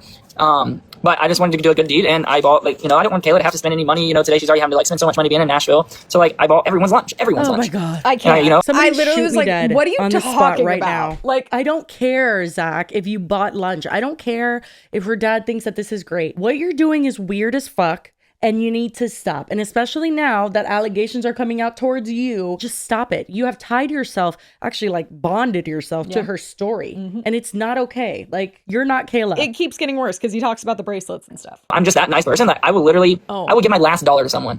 The DV bracelets and mental health bracelets have already been ordered. We're just waiting for them to come in before we can launch the site. Me and Kayla, we're working on the website to see exactly what we want the logo to be. But since, you know, she got justice today, we're able to, like, more focus on that.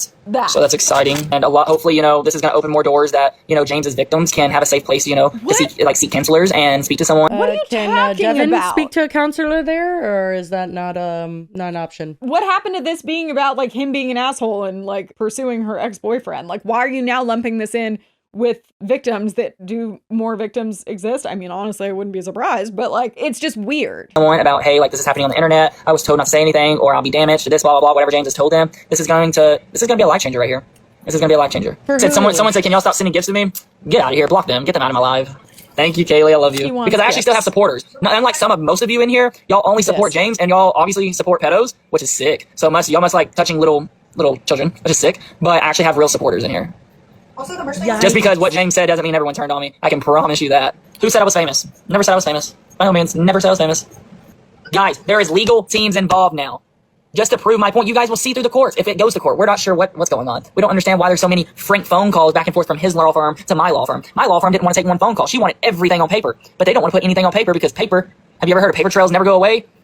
Yeah, they don't want to really email much. They just want to kind of be like, hey, I want to get a phone call. They want everything on a phone call. In the state of New York and state of Massachusetts, and even in Alabama, it's harder to use a phone call, even though you record it and you have the right to record it.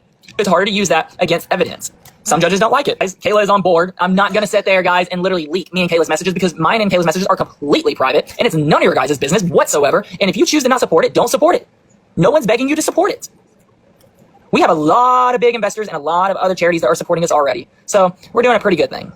Kayla hasn't paid $1 into this company, and she's literally a CEO. I made her a CEO because this was her story. I made Kayla a CEO. I know for a gosh darn fact that you haven't opened a business account. So what did you make her a CEO on? You doodled it on a fucking notebook? This is bullshit. Literally, Stop it's the weirdest shit I've ever heard. Leave her alone. You think she needs a business venture right now or even to be a head of a charity? Let her heal. Literally from donations and the money, I've taken $7,000 out of my own bank to go towards this business because supplies with all the terror stuff going on with our president and Canada and wherever all over, I don't know all about it. I don't get into politics, but it's insane. Prices are insane. Oh my God. It pretty much costed me almost $11.75 per bracelet just to get made, customized because they are going to have metal. So James is watching this, and that's why I wanted to clear the air. If y'all want to go take a screenshot, by no means take a screenshot of this. This is money that has already been used. to buy the bracelets. For the company that is non-profit charity for DV and mental health and other reasons also. We have not launched the other reasons what we're doing it for, just because we're adding on.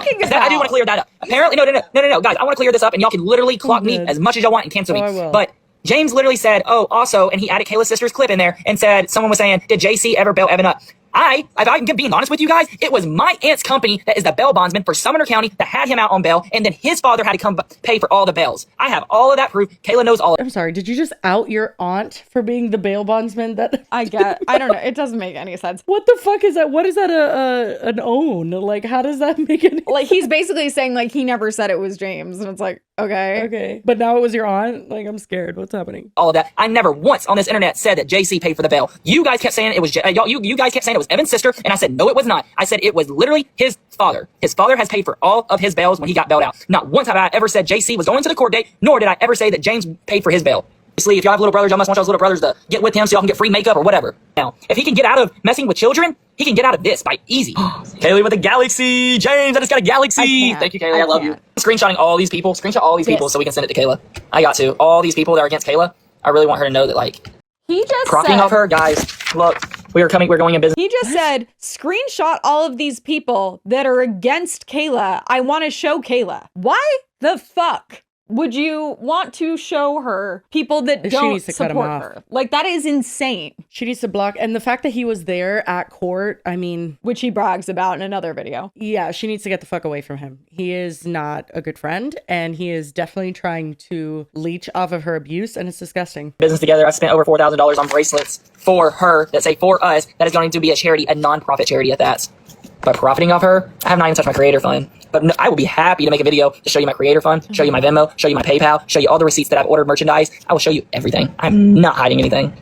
I'm about to go bankrupt. My family will take care of me. Did Kayla unfollow me? Guys, Kayla still follows me. Me and Kayla have never followed. I follow Kayla on Instagram, but she hasn't followed me back on Instagram because I'm not a fangirl saying, oh my gosh, follow me back on Instagram. Emma followed me back on Instagram today. Kayla was literally out of her mind today. Kayla still follows me. I'm still in contact with Kayla. I literally got invited to the after party tonight, but I needed to work on myself to clear this and go against James because what James is doing is not okay because he is a liar. Wasn't this the court date? Yes. What is happening? After party. Liar. But guys, go look. Me and Kayla's in contact. Kayla still follows me on TikTok. I still text her. I text Emma. I'm in contact with Emma and Kayla all the time. I met her father. Okay, I can't. Like, he is just, this is insane. And then he finishes it off with just saying how sick James Charles is. Oh, yeah. Well, what's interesting is he points out multiple times James' minor allegations, and I'm just really hoping he addresses his own at this point. Because I hate everyone except Kayla. That's what play the it. last, there's only 40 seconds left. I love you, Kaylee. Thank you for the roses. I love you. Kaylee, you dropped so many gifts. I love you so much. These people are so bored with their lives that, they're just on here. Thank you for the views. I really appreciate you hearing me yap and talk. They're literally okay with James messing with little boys. That is sick. That's just, I guess they're okay with it. He keeps bringing it up over and over again. And it's like, okay, but that isn't even the thing that we're talking about right now.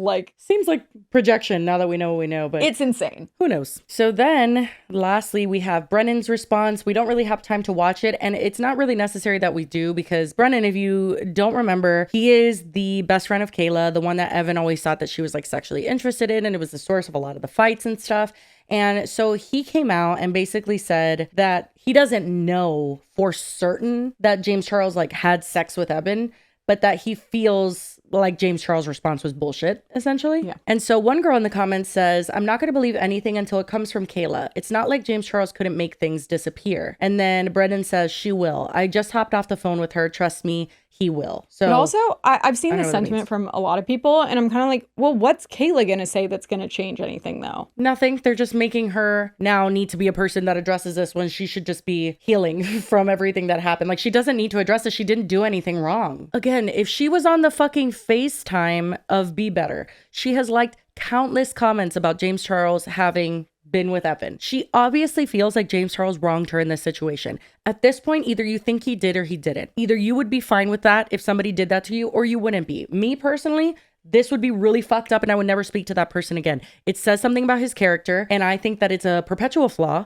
that he has exhibited time and time and time again, and I'm not surprised by it. But the fact that people saw his response and were like, oh my God, I believe him, so sincere, this makes so much sense, that's fucking crazy. And if you're one of those people, I urge you to reconsider and just like actually take a breather. He didn't stutter and stuff. It's like, well, yeah, because you practice it fucking a bunch of times first. Like, that's why he filmed it in advance, because he didn't want to have to panic and film it like the same day. If you lived through Bye Sister, we all remember when he first addressed it right after Tati's video. He was in Australia, I think, at a meet and greet. No. So before that response, he was at a meet and greet, I think in Australia, and people were waiting for him to respond. And he did like one where he was just like crying, and it was a few minutes long. And he posted and deleted it. And it was just him being like, I'm sorry to Tati and James. And he was like a mess. And like, if you've been around through all this, you know, James has been through it in terms of like his Ebola tweet, you know, all these things that he's had to navigate and then learn, okay, so this is how people like it when I address it this way. This is what they don't like. This is their main criticism when I address it this way. He's a professional at fucking apologizing. Well, and think of his most successful one,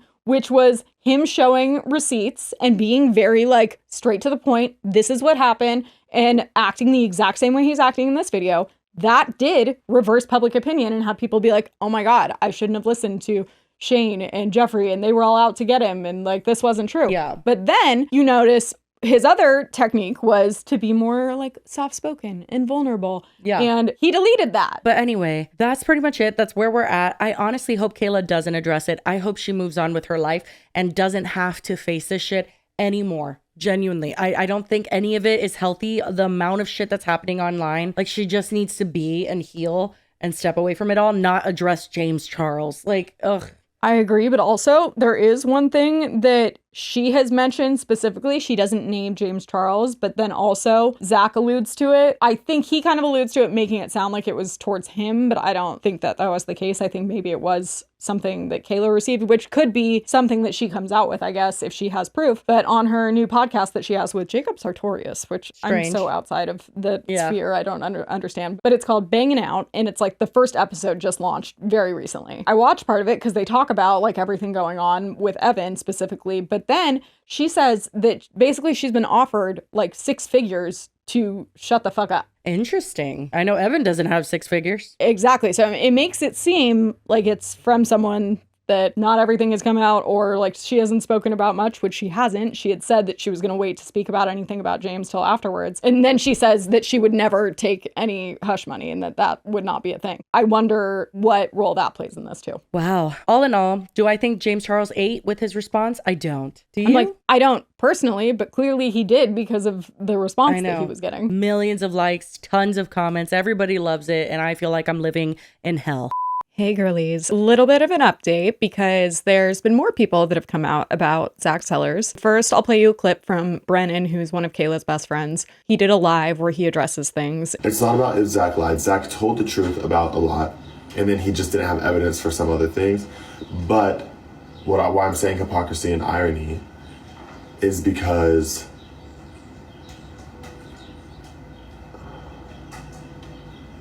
I have spoken to people who are relatives to people that Zack has taken advantage of. In the same way that James has allegations against him as well that everyone knows about. And I want everyone to know that as much as none of us support or like James, or Evan obviously, that doesn't mean that anybody who supports us, Kayla, Emma, anything like that, is allowed to be in our circle or spoken to.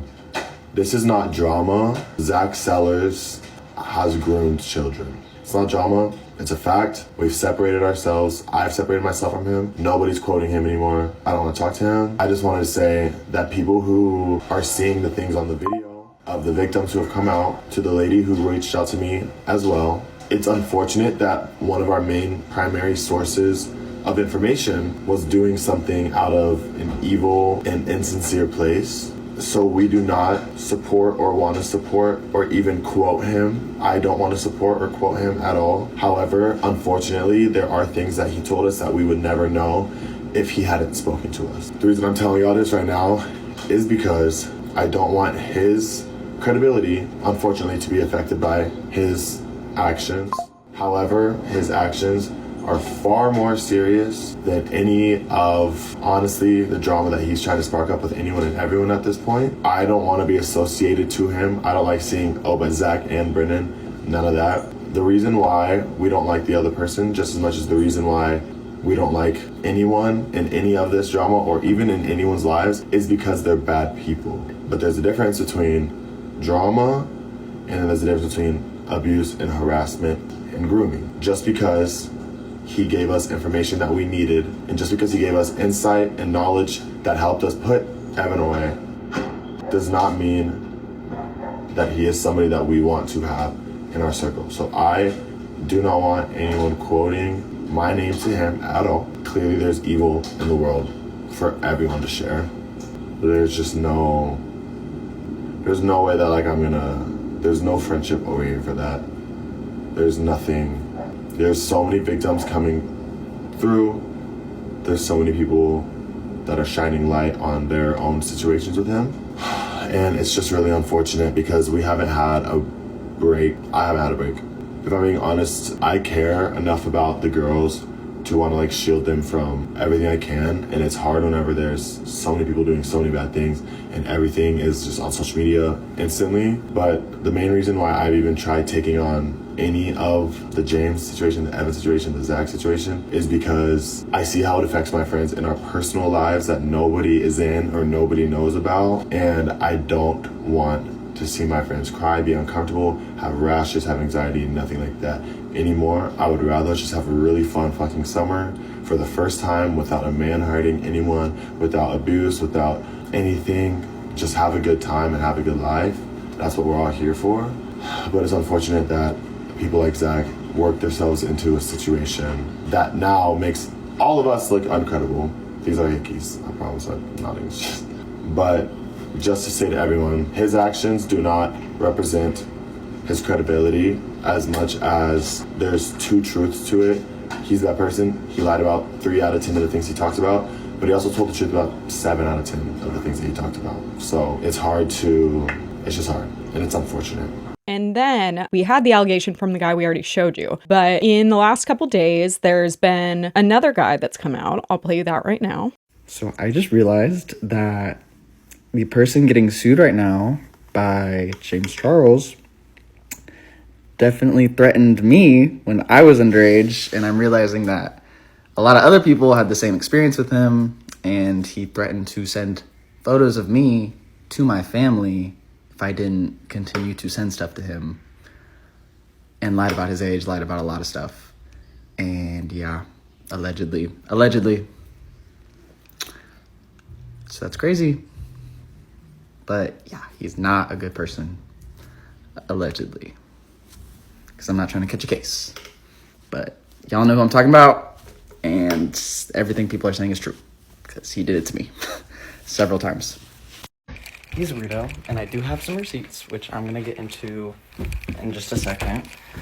But we need to focus that he's only getting this attention, getting this clout, getting any of this, because he's trying to take attention away from Kayla and her situation and her journey, which I don't like, because this should only be about her. This isn't about me. This isn't about James or Evan or Zack. This is about Kayla. Like, watch this and go support her. I don't care. I don't need views. I don't need money. I don't need clout.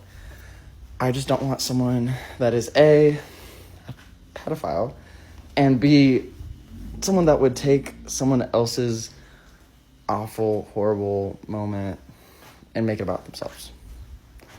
That's why I'm doing this. That's why I'm coming out about this years later, because I don't want someone that treated me that way to have any kind of power over anyone. So I will start by saying the receipts I do have is nothing insane, sadly. It's been years and several phones ago, and I don't know where the screenshots that I did have of our conversation are. I do have this story that I posted in 2020. For reference, I was born December of 03. I was 16 at this time. Yeah, so I have his tag, right? Same thing with his Instagram, because, and also speaking of Instagram, and if y'all really need, I have a screen recording of his follower list, or the people that are following him from 2020 on Instagram, because the only way I got him to leave me alone was to essentially be like, okay, if you send all these pictures of me to my friends and family, I'm going to let your friends and family know that that's the type of person you are. And then he left me alone. And I was 16. I didn't pursue a case. I was just worried about passing my next class. I was worried about passing algebra. I'm not. So, yeah. And I just want other people to know that I may have gone through this. Several people have DM'd me and told me that they went through something similar. You're not alone. And even if you don't have all the evidence and all the screenshots in the world, that doesn't make your story unless true. And I said allegedly in my first video because I was scared. Still kind of am of getting sued, but it's only defamation if it's a lie. And it's not a lie. And I will stand on that to my grave. And yeah. Don't support any of these men, James, any of them. Like Zack, Evan, no. Don't even support me. Don't support Then Kayla. we have this She's the only girl, reason this is Jessica. happening. And I'm not trying to, I don't want anyone to I take do away have from some what she has done, criticisms which about is stand the up to an amount of abuser videos she has posted public. because it's giving Zack Sellars energy. She had Inspirational. 9 parts to this series, but there was also Anyway, that's it. 5 videos teasing the series before it came out. Yeah. All right. Love y'all. I'm gonna go to work. So like, if someone texts me if things like about this start really blowing up, I don't know, girl. Anyway. Next, there are several allegations coming out of a series from a girl named Jessica that says she used to be friends with Zack. And while I applaud her for coming out and putting all of this out there, I have to say that I am so sick of the receipts coming soon. Follow for more updates. Blah, blah, blah, part series coming soon. You guys, there were 5 lip sync videos leading up to when she posted the series about how she was posting it. I want to perform their favorite song, but you know they love to sue. Yeah, that song. I am fully aware of what y'all say about me. Number 1, and I don't give a fuck. And then there was a 5-minute video after that. So it's the 6th video teasing. It's 5 minutes of her telling us that the receipts and everything were coming soon. Like, yeah, girl, we already knew that. Then she posts a 9-part series. And let me tell you, it was kind of hard to get through. But I went through and I pulled out the allegations that feel relevant. There was a lot in there that didn't feel particularly relevant. And it just seemed like she was using this as the opportunity to air out all of his dirty laundry. So it was like friendship grievances and stuff. She also goes over his criminal record, which has everything from like possession to evidence tampering to the most concerning, in my opinion, a protection order that was filed against him and granted. And I looked up the name of the person that filed it and they were 24. By the way, Jessica confirms in her comments that apparently he's 25 now. And a lot of the posts that we've been seeing are from 2020. So I think we can assume he was around 20 at the time. And these boys were 16. Or in the case of Jessica's cousin, who she shows an entire conversation with about Zack's behavior, he was only 15. So definitely concerning and definitely insane to look back at the stuff he was saying about James. But I'm scared that there's going to be all these little kids that are going to have to come forward because of all your past allegations. Maybe James's fans like little kids too. He might have them turned on to little kids, little girls and boys. You're fucking with the wrong one now, buddy, because I won't give up. You think I'm nice until you try to lie and try to cover up all of the allegations that you done because you're sick and you know that you're going to be canceled. I'm not going to let that happen because I do know there has been kids that have reached out to me and have shown me evidence where you have said, don't take screenshots. They're going to look at my character from the past and they're going to look at your character from the past. And your character from the past is absolutely sick. You literally have videos of you admitting everything, which is absolutely sick. You are a sick human being. I cannot wait to take this to court. You will be canceled and you do not deserve a platform. And the whole accusation about James having the OnlyFans and like sending Evan money. It's like, where would he get that idea? Well, it seems like he used to do something similar. So let's go through all the allegations that she shows. So here we have a screenshot that she showed, and this is her talking to her cousin. She asks the cousin, has Zack asked you for nudes? And he says, yes. She says, what'd he say? He says, that's why I ghost him so much. He says, no homo and bros for life and nobody else know. And she responds, and then said, what? Send a pic? pic, and he said, it's not saved in chat. If I snap him, he will probably say it. Hold on. He has it on delete after scene. She says, no, I'm saying, did he ask you to send one after he said that? The cousin says, yes. And he says, don't bail on me. And she says, what the fuck would you say? And then the cousin says, I ghost him. And then she says, does he do it like a lot? And the cousin says, that's why he had me blocked so many times. Yes. He's done it way more than once. He also says, I'm gonna get the bro hard. Oh.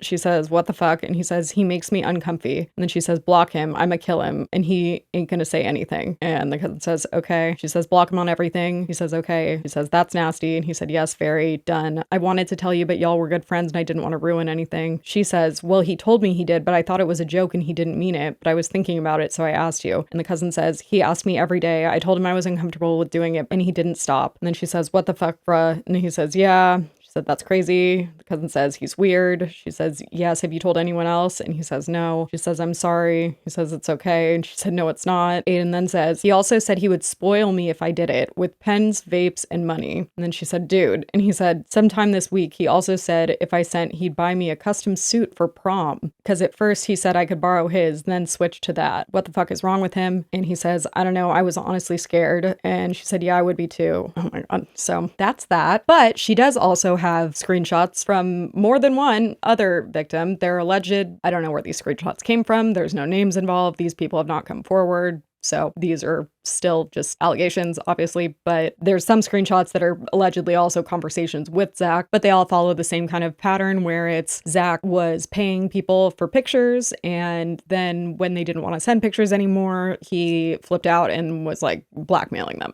Again, alleged, but she showed more than one. Then she also says that his mom reached out, but she doesn't say who the mom reached out to, and it's not her because the mom refers to her in the screenshot, but in the screenshot it says, Monday can't get here soon enough. He told Zack not to talk to address any fake allegations. There is law in Tennessee for, and then in parentheses, taken down law and slander. And then the person says, on which people? And she says, as of right now, Jessica, Devin, and then I guess she meant Brennan, but it auto-corrected or something to Brianna. Maybe more coming. I will make sure of that. And then the person says, who is Brianna? And she says, a creator on here running their mouth. They all need God. Okay. Then the person says, what papers were filed? And she says, they will see, was told not to talk about it. And then the person says, are you telling the truth? It scrolls down. The person said something about disgusting. And then she says, I'm not talking about him. I agree messaging kids is disgusting. And then the person said, so I'm confused. Did Zack message a child or not? Why did he send money to him? And then the mom just says no. And then the person says, if this is all a lie, then Zack needs to get ahead of it immediately because it will ruin his life. But if it's true, then your son has some serious issues and has no business putting himself in the public eye. He sat down and spoke about abuse as if he were some moral authority. And then the mom says, Zack's account was hacked.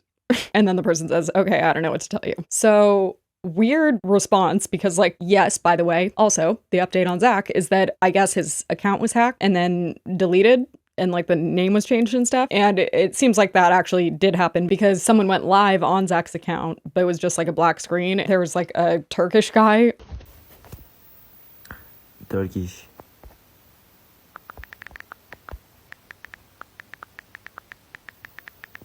Yeah, Turkish. So that happened. And then after that, there was an account that popped up that was Zack.Sellars, and it posted a screenshot of an email where the subject reads, Whole Law Group, PC, has sent you a form, defamation intake form. Interesting. I didn't know that there were defamation intake forms, but regardless, I don't know if it was for sure Zack that posted this, but the caption says, the allegations going around the internet are not true, and there will be a few people getting defamation lawsuits. Thank you guys in advance, and I love you all. My main account is currently hacked. TikTok is working to recover as it's happening to a lot of creators. Hashtag for you, hashtag Zack Sellars, hashtag truth, hashtag defamation trial, hashtag James Charles, hashtag Kayla Malecc, hashtag Evan Johnson. So that post on that account has been deleted. The account's still there, but there's no content on it. But that screenshot and the caption were re-uploaded to another account that was Zack_Sellars1, but Sellars is spelled wrong. And also the other content on the account make it clear that this one is definitely not Zack. So other than that, I don't believe that he's spoken out. I think it's interesting that he's disappeared and that he was hacked. But nonetheless, here we are. Be Better has also made a statement, though. It looks like he posted this on his story, and it says, I've been made aware of a video alleging that Zack Sellars engaged in extremely disturbing and possibly illegal behavior in his past. I had absolutely no prior knowledge of this until yesterday. I'm currently speaking with the alleged victims and witnesses, and I want you all to know that I'm taking this very seriously and collecting all the necessary information. I will be posting a full, in-depth video, of course you will, addressing everything once I've had the chance to piece it all together. As for James Charles, he admitted to exactly what he was accused of: being a disloyal friend, enabling an abuser, and betraying someone who confided in him. He is also a self-admitted child predator. That has not changed. Please be patient with me as I get the facts, but you have my word, I will be addressing everything. Well, I agree with him about the James thing, but we'll see when that comes out. As for Kayla, she has not addressed the James situation yet, understandably so. She has alluded to being offered hush money in this clip from her podcast. And people are offering me money to not say shit, and I'm not taking it. I'm getting offered like hush money, and not only like, is it okay if I say, like, just to give the people at home kind of a reference of how much money you're like being offered? 6 figures. Like $250,000. Yeah. To basically hold back from talking about something that's part of your story. Yeah. Like, and I'm not taking any of it. This is not about money to me at all. And I will continue to tell my story and tell the truth. And you could wave a fucking $10 million check in front of me and I'm not touching it. Like, I don't take us money. I mean, nah. Period. Like that, clock it. Yeah. That's how social media is, like, I feel like supposed to be used. Right, because it's like you're dead ass just telling your story and trying to help other people. This means so much more to me than like it's a story, it's a cause, and it's like literally helping people. So no paycheck could ever make me fucking shut up. Yeah. Not a single, no, there's no fucking way. But yeah. And so do you think that on a later episode we could, like, there might be a moment where you actually dive into that? But yeah. Right now, behind the scenes, there's probably a lot going on. Yeah, I mean, I told Jacob, everybody in this room basically knows the situation. Yeah. And I've talked about it. I just am doing things one step at a time. And my main concern is domestic violence and locking the person up who did this to me and continuing to help women and people out there who are going through this. And then with that comes more stories. And more characters.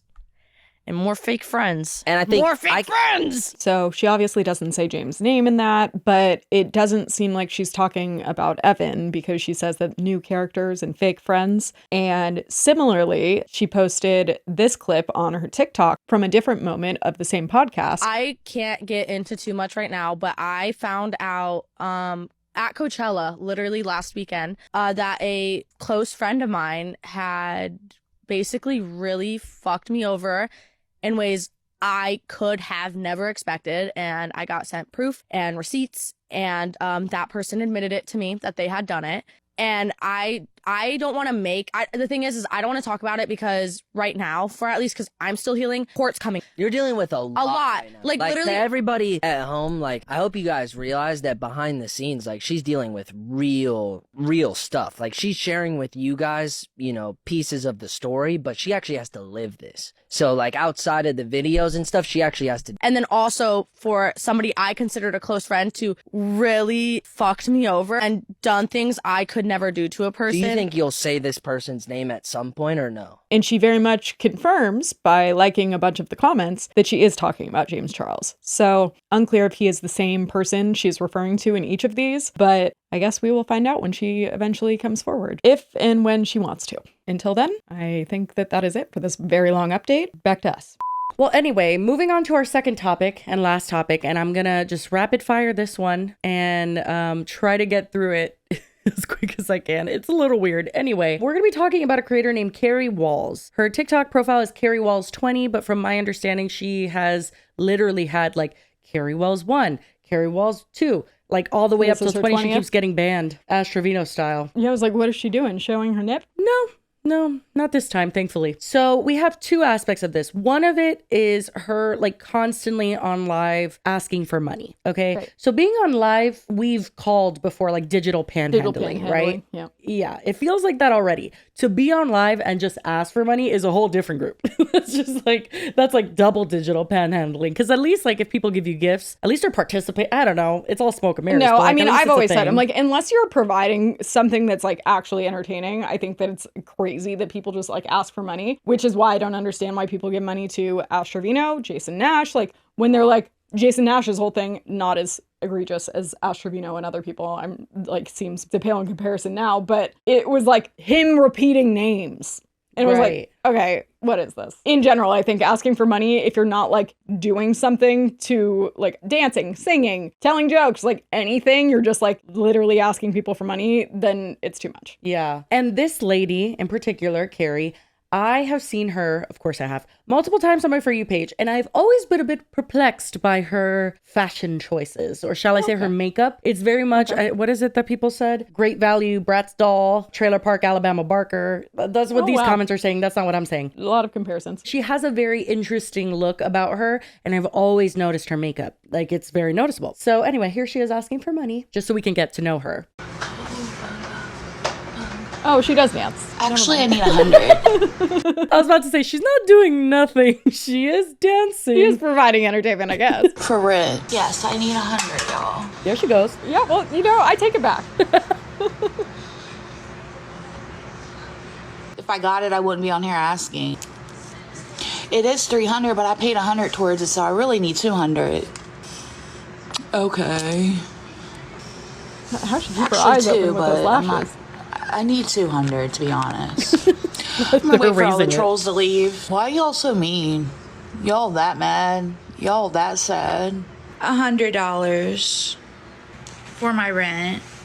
I still have to pay $300 for rent. I already paid a few dollars towards it. I still need $200 for it. I need $200, but I'm trying not to be greedy. Could everyone send $1? Or 100 people send $1? For my rent. That's my Cash App, y'all. I would die before I did this. I just have to be completely honest. Literally, I could barely ask you for money. Yeah, I was about to say, Lily would starve before she did this. I mean, listen, I understand, and I don't think people should be ashamed of asking for help. Well, especially if they're going through a hard time brought on by hard circumstances or something, but not like fucking, 100%. what's it called? Brazilian Jenkins, where it's just like, no, you just don't want to work. That is so funny that you say that, because we do have multiple examples of her asking for money. We have one where she's asking for money for her phone bill. Then she needed money to move out of her house. And then she has this bizarre live where she was fighting with her stepdad. And then the viewers called the cops on him and he was pissed at her. It was very interesting. And then she was on live in a bathroom asking for money for food. And then she asked for money to get home. And then she asked for money to get shoes for a job that she quote unquote started tomorrow. I'll give you a guess on whether she started it tomorrow or not. And then our researcher put the link to the shoes, and they're literally $19.99 on Amazon. Which, like, yeah, when you don't have money, that's a lot. But also, girl, just get the damn shoes. Like, I can't. And you see people, too, though, that are less fortunate and that will, I don't know, make you a flower out of, like, palm tree leaves or, like, just something and be like, here, like, I can offer you this if you want to buy it for me. Like, it's just a humility thing just to, like, sit there and be like, I need this. I need $100. Well, that's what I said, Actually, I need to $200. provide some kind of service, entertainment, whatever. But then again, I said, I take it back. She does dance. She does sometimes. No, like in reality, she's begging for money and doing nothing for it. Yeah, but also, like I mentioned, funny that you brought up the Brazilian Jenkins because she says she can't work. Okay, her body too worn out. I can't work. I'm not supposed to. What? No, I don't get disability. If you don't work and you don't get disability, why are you supposed you to are not the work? Brazilian Jenkins. You are Drew Jenkins. I don't know what else to tell you, I'm Queen. not supposed to? What do you mean? I'm not supposed to work. Yeah, I was going to say, I mean, I agree. I don't think I'm supposed to work either, but I don't think that's really something you get to You sound decide. like my brother. Joey is like team, like everybody should just be sleeping all the time and we should all be paid for it. And I'm like, well, girl, I mean, yeah, but also nothing would get done. And anyway. But before we go any further, we want to quickly thank our next sponsor, and that's Revolve. Revolve offers 1,200 brands with 100,000 styles across high-end, emerging, and exclusive labels in fashion, beauty, and home goods. You might have seen my Coachella outfit for day one. That was Revolve. I was very excited. Yeah, I've worn a few of my Revolve pieces because Revolve has so many different types of brands. I feel like I have like fancy pieces. I haven't worn them on the podcast yet because we're more sweatsuit kind of girls, you know? Yeah. But a lot of my sweatshirts, my LA one, that's Revolve. My Howdy one with rhinestones, that's also Revolve. Yeah, I've had a great experience. I wore my sweatpants from them today. And most of the things that I love from them are from the brand The Laundry Room. There you go. They have literally endless options. Like when I was trying to pick out what I was going to wear to Coachella, it was just like scrolling, and they have new stuff every single day. So from last minute getaways to parties to seasonal upgrades, Revolve has you covered with 2-day fast shipping and easy returns all on them. And for a limited time, you can shop a curated selection of our favorite styles at revolve.com/DWKT and receive 15% off of your first order with code DWKT. That's revolve.com/DWKT to shop our top picks and get 15% off your first order when you use the code DWKT. And that offer ends May 26th, so don't miss out. And thank you so much to Revolve for being an amazing sponsor of this podcast. It's just a ridiculous thing to say. She seems very entitled, in my opinion, with some of her takes, and also just the way that she on so many occasions has asked her followers or people on the live for money. But then it turns out she can work because she started her own business. Oh, yes. Doing? She makes press-on nails in her house. Okay. Want a tour? Sure. Y'all, I had to do a video on this. Entrepreneur by the way, queen. This room gives me so much anxiety. I'm like, I would not put those nails anywhere near my fingers if you paid me $1,000. Like, it's just like so cluttered, so messy. But also, this is in response. So she started making nails, and because she's been someone who's known to beg online and have really problematic things and say things, whatever, she has haters, right? It's giving Ash Trevino. It's giving people that hate watch her, and that's who's on her lives. She does have people who support her, but I think a lot of people, you know, have issues with her. So when she started her nail business, they were like, you're not the one making those nails. Like, that's not true. Like, you're not actually doing it. So this is her proving the haters wrong. I was going to ask, how does one make press-on nails? Is it like making them, or you're like decorating press-on ones that you already bought and then selling them? Bingo. That's it. Yeah, you don't like form a nail. You get like a plastic nail. Well, it's not plastic. She's being like a nail artist, but just like you don't have to go to her because yeah. Correct. Guess what it is? Guess what it is? It's a bunch of full cover nails. Gel X, E-Nail Couture. I have Nails by Dev. I have a bunch of nails in here, okay? And they're all clear. So I can build on top of that nail to make my nails, right? But I don't make my own nails. Oh, okay. I forgot. Okay. What is all this? All this bling, all this, Girl, I don't know. These charms, all this. Look at that work. Oh my god. Why does that look like my makeup vanity, girl? Like, what is this? Don't be so down on yourself. It does not look that bad. I did lose a few things a couple times, but like literally that. So what you see in the front that looks like little chess pieces, I have those actually. It's basically little magnetic pieces on this strip where you can, with putty, stick the nail to it so that you can temporarily like hold it in place and design it. And it's right next to a mountain of garbage. Yeah, it's just like a mountain of shit. I mean, like, I don't think that this isn't something that you could do as like if you were doing really cool designs, whatever, people want to buy it, sure. But there's a lot of people that do it. Actually, I know this one girl who she sells her press-ons for like $400, but she does like portraits. She will literally do special effects to your nails where like UV will like activate a different thing in it. And it's insane. And I know that nails take a really long time to do. That's why personally I cannot be bothered and I go to someone to do it. I'm curious though what her final products look like. Do we have that? Oh, we sure do. Perfect. Thank you for asking. Great. Well, okay, so here's the thing. Some of her nails don't look that bad, but when she shows herself designing them, quote unquote, she'll like cut. Like it'll be like, this is the nail, and then she'll cut to them being designed. So a lot of people have a theory that she doesn't do the nails. However, I feel like I have some evidence in her final products that says she probably does the nails. Well, I mean, otherwise, would it be that she's buying them pre-done and then upselling them even more? It feels like that wouldn't... Yeah, you could buy literally press-on nails on Temu or Shein even, $1 for a pack. And it has like 2 sets of them. That would be realistic that she did? Well, I mean, this is what she does. So I think she could probably buy better. I think she did those. Dude, I don't even know what was What's that. on like them? These bears? A lot. Bears, gems, stars. Kind of looks like that, like The you gave a moon. 5-year-old a bunch of like Play-Doh and stuff. And we're Literally. like, Dude, "Go if Amelie crazy." saw these, Yeah, she would would be love like, it. Yeah. those are gorgeous.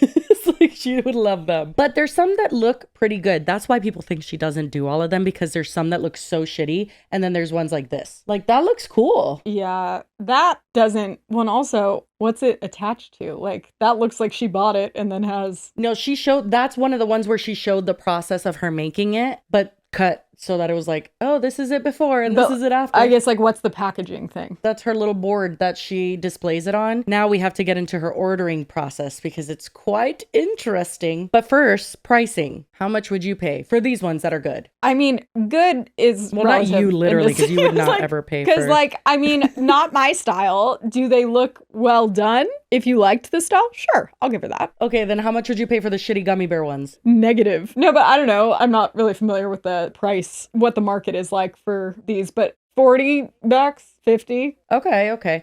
Yeah, you could buy nails off of Shein for under $10. She is charging $140 and then $10 for shipping. Well. But if you catch her on live, you may get a discount for sets, $60 to $80 plus shipping, I'm pretty sure. However, her ordering process is so fucking bizarre. Essentially, she will have like 1 or 2 designs on live, just like how we saw it pictured there. It'll be like 2 little boards. If somebody wants to buy it, they need to PayPal her first. This is giving the shopping people. The shopping people, Yeah. yes. Except those people don't block you when you come back. Well, and that was always my only problem with that whole thing. It was personal shoppers on TikTok. It was like, oh yeah, if you want this, then you send me the money and I'll give it, or like I'll buy it and then I get this fee, whatever. Like you're paying more than the product costs, but it's like you're paying for them to have gone and picked it out. But my problem with that was only, well, what if then they don't send it to you and you just sent them the money and you have no guarantee that you're going to get the product? Does that happen here? There's a lot of claims from people who say that she does block people once they pay. Now, I will say I have also found people who have bought nails and like received their nails. So I don't think this is 100% anything. I think it depends on days, moods, etc. I will also just say that I think it's bizarre to have someone pay you and then come back on live and tell her which nails you want. But if she custom makes the nails, people can only pick between the one that like she chooses on displays. And the thing with press-ons is you're only making 10 nails. But when you buy press-ons from Shein, they come with, yeah, you see the 10 nails in the package. But then in the package, there's a ton of different sizes because everybody's nails are different sizes. So what she does is she says, if you do buy the ones that are on display and these don't fit you, you need to send me a picture with each nail next to a quarter, and then I will remake them for you, queen. Another bizarre thing is that she insists that these are acrylic nails.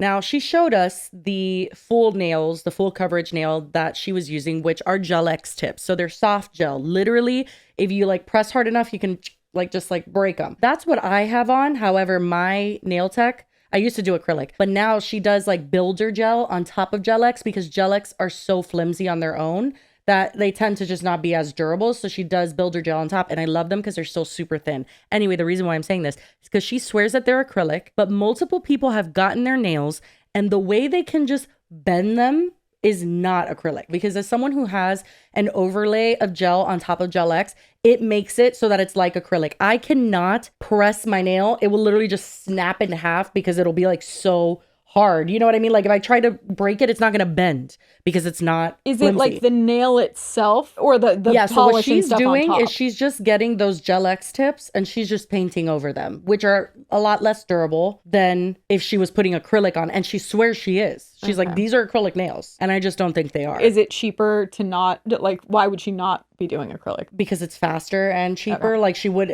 doing acrylic on 10 nails is definitely going to be more time consuming. I just don't know. So I'm asking for context. Yeah, it really is. And also the monomer smells like shit and there's just so many things involved. But ultimately, it gives a lot more integrity. It makes it more desirable as a product. If somebody's saying I'm putting acrylic or builder gel on top of Gel X, they're not going to break. Okay, so back to the payment situation. She makes people send the payment on friends and family. Okay, which is illegal. Like you can't, you're selling a good. You could do that once or twice. I mean, if you know someone and you whatever, fine. But like to do it regularly and you're calling yourself a small business, girl. And the stop reason it. she's doing that is because, like we've experienced before, one time that you were sending me money, I had sent it to you and you texted me and were like, actually it was this much. Because you had like double transferred me something. So I was sending it back to you. Yes. And so I went to send it back and I like did the amount. I think I didn't do the cents because it was like whatever amount in 8 cents or something.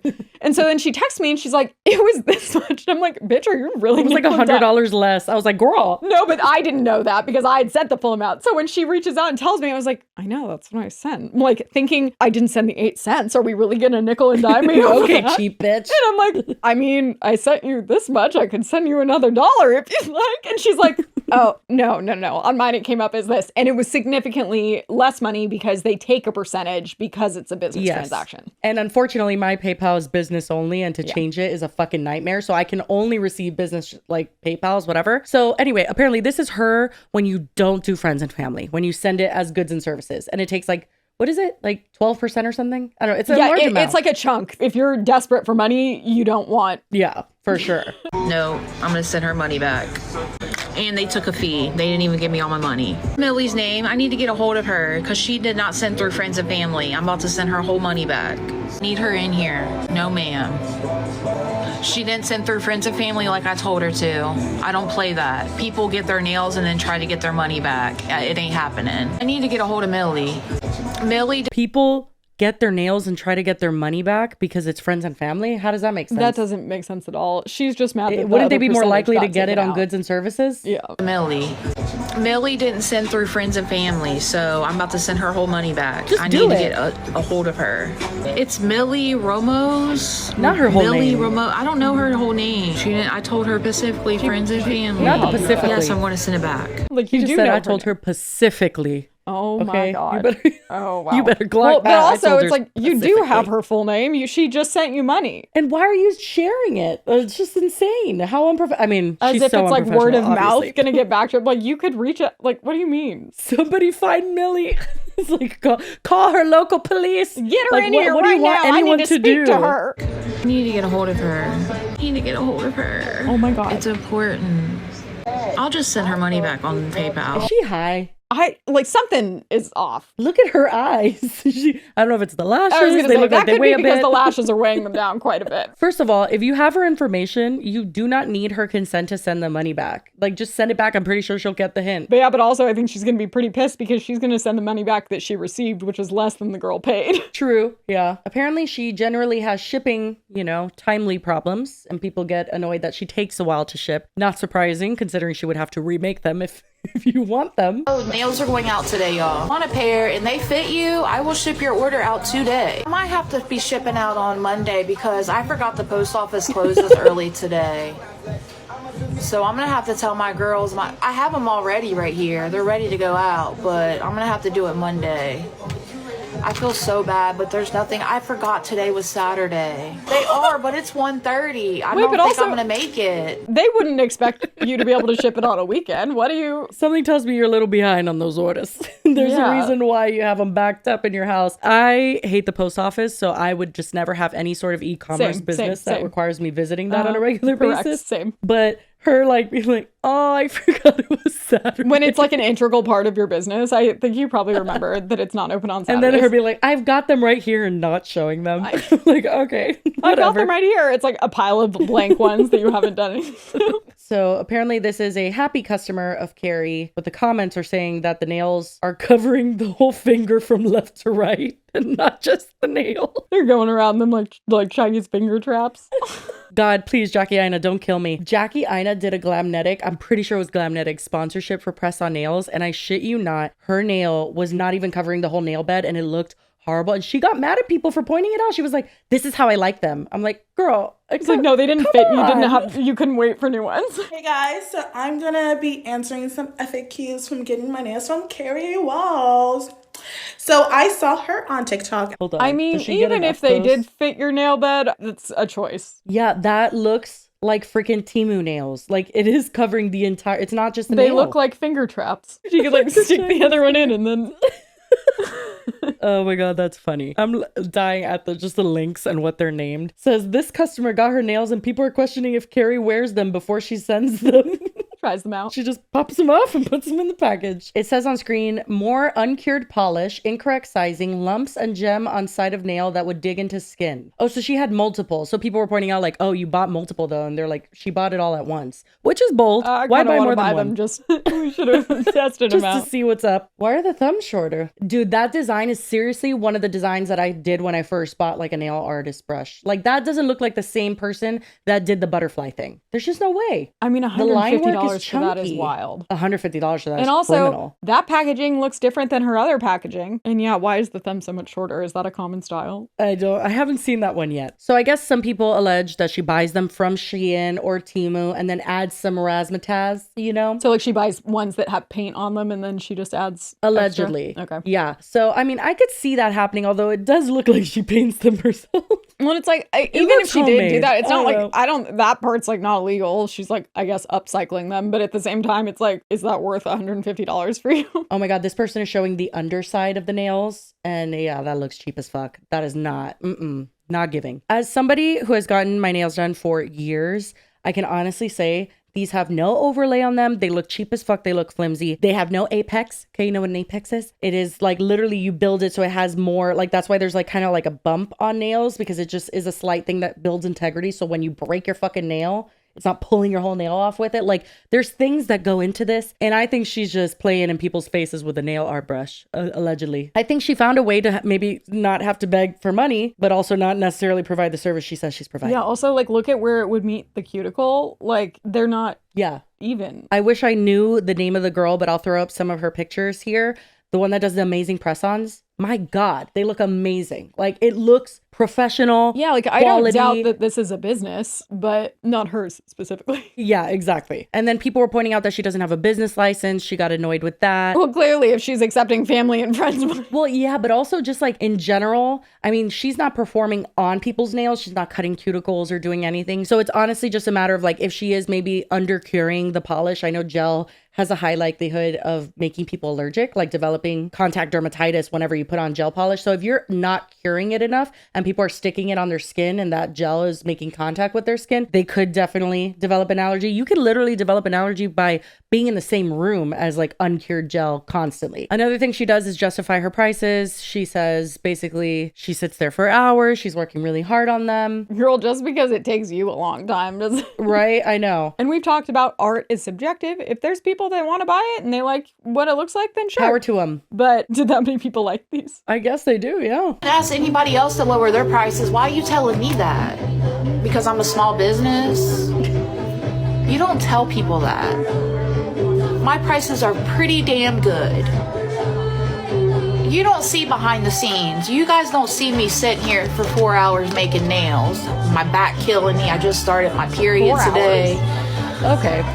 The fucking and then I've been using nails by Dev stuff. You know how expensive her nail stuff is? Do you know how expensive her stuff is?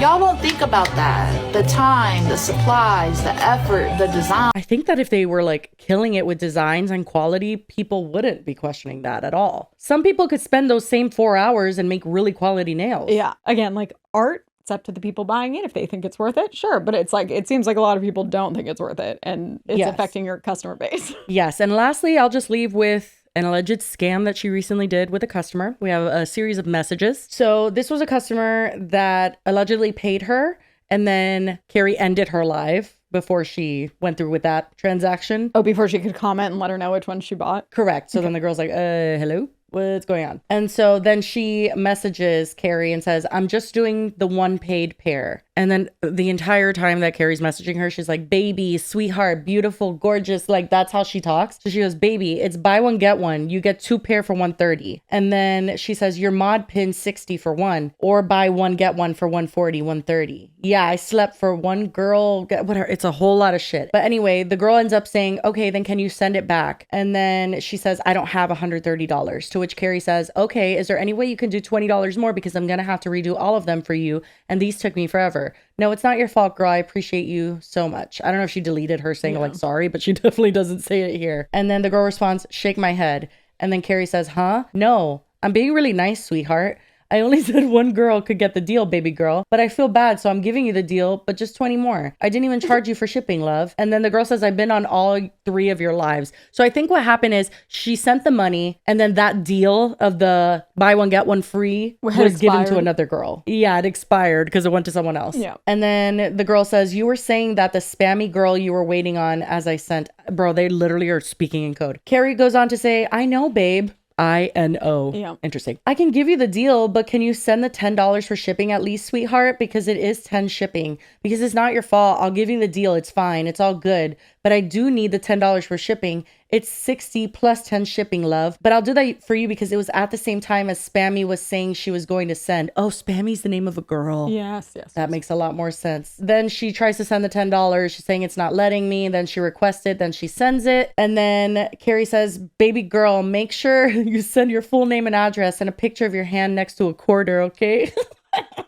There has to be other ways. I mean, there's literal like nail sizing kits or maybe like next to a ruler with millimeters on it. Like, why a quarter? Maybe that's why that girl's nail was covering her entire fucking thing because she's guesstimating. And then she says she'll let her know as soon as she ships them out. She says, I hope you love them as much as I do, girl, blah, blah, blah. And then he sends a picture and then she responds something. And then the girl goes, my nails are jacked up. Okay, so when I read that, I thought she meant the Carrie nails, but she meant her nails, like when she sent them to her as a picture. Oh. And that's why Carrie says, your nails are fine. You have little nails. All, you know what I mean? But at first I was like, oh my God, not that being the next message. I thought she was saying with the nails on that she received. And then this girl says, I've always wanted to buy from you, but you hear rumors and you're just hesitant. And I said, fuck it. I'll give it a shot. Why? Literally why? And then she says, baby, I would never do nobody dirty. Do you know how many loyal customers I have that come back every week? That's insane. They're just liars, people. That's never even bought from me. I hope you do trust me, obviously, or you want to vote for me. What? Where are you running for office? I hope not. But I would never do that to you. I keep all my receipts. I have every single one of them. And then the next fucking message is Carrie saying, hey, I seen a bunch of shit of you talking about me. That's crazy, girl. Well, I'll be sure nails ship out tomorrow. And then wow, this escalated quickly. Yeah. You're a liar. You know you heard that person want to deal before you. You're just a troll like the rest of them. Before I send your nails out, I will be doing a video on them showing them how good they are because I know what you're already about to do. Have the day you deserve, pumpkin. There's a screen recording from the live from you asking who wants the deal and not one person said they paid or bought. Then I sent, not sure how I lied. I paid. So she's basically clocking her for not giving her the deal and ending the live. And Carrie made up some imaginary person, and then apparently there's a screen recording to disprove that. And then Carrie responds, you're a liar because that girl was sending to Rose or Brittany, one of those two. Brittany, Spammy, Rose, I don't know. Right as you were asking, so you're lying. And then the girl says, I also said you can send me the money back if the deal didn't apply. And she goes, now did I know she was gonna pay or not? Oh God, I can't read this. Yeah, it's brain this rotting. is hard. And then she goes, okay, but I paid. I don't know if this girl ended up getting her nails or not, but it was a lot of back and forth. And she felt like she had been scammed because it was just like, I paid and then you changed the deal and like ended the live. And then retroactively you're saying someone else wanted it. And I just think in general, whether she intentionally is scamming people or not, she's just a bit messy. Yeah, I was like, it just seems pretty unorganized. Maybe a little bit disorganized. Also, not maybe running not the most sanitary efficient business. No, and honestly, I respect the hustle, but also I don't. I think at our grown age, there's more creative ways. Like, I don't know if this is maybe not your thing, or you maybe need to practice more before you charge people close to $200 to get nails. It just seems like she's panhandling in a different way, where she's actually performing a service. I respect her for that. I do. But almost like as the excuse to be like, well, I did give you something for the money. Now I'm actually doing something. But it's like, is this really your calling, really? But allegedly, I mean, I couldn't find any proof of it, but I hear a lot of people murmuring about the fact that she blocks people. So I'm like, if she really is doing that, then to an extent, she's kind of stealing money. But I don't know if that's true. That I've seen recently. It's a new development. People are showing that Elizabeth Teckenbrock, which I swear to God, guys, it is still coming. There's just been some reasons. We don't know for sure. Like, it's coming. But my internet went out for like 12. Oh my, it was a disaster. Anyway, part of my research though yielded some receipts that she has people Venmo her and then she changes her Venmo name right after and blocks them. Let me tell you, people are creative. Because you would think that if somebody's scamming you via PayPal or Venmo, I'll be able to get that money back. Yeah. You won't. No. Oh, you won't. But anyway, I don't know what else to say other than the nails are interesting and she seems interesting. And maybe we'll hear more about her in the future. Maybe we won't. Bye, Carrie. See you never. If you express a grievance with how a business transaction is being handled, I don't think the response should be like, it's just the hater. Right. Well, anyway, we love the internet. Yeah. Okay, my we love the internet is gonna be Blake Lively in her newest debut in the movie Another Simple Favor with Anna Kendrick.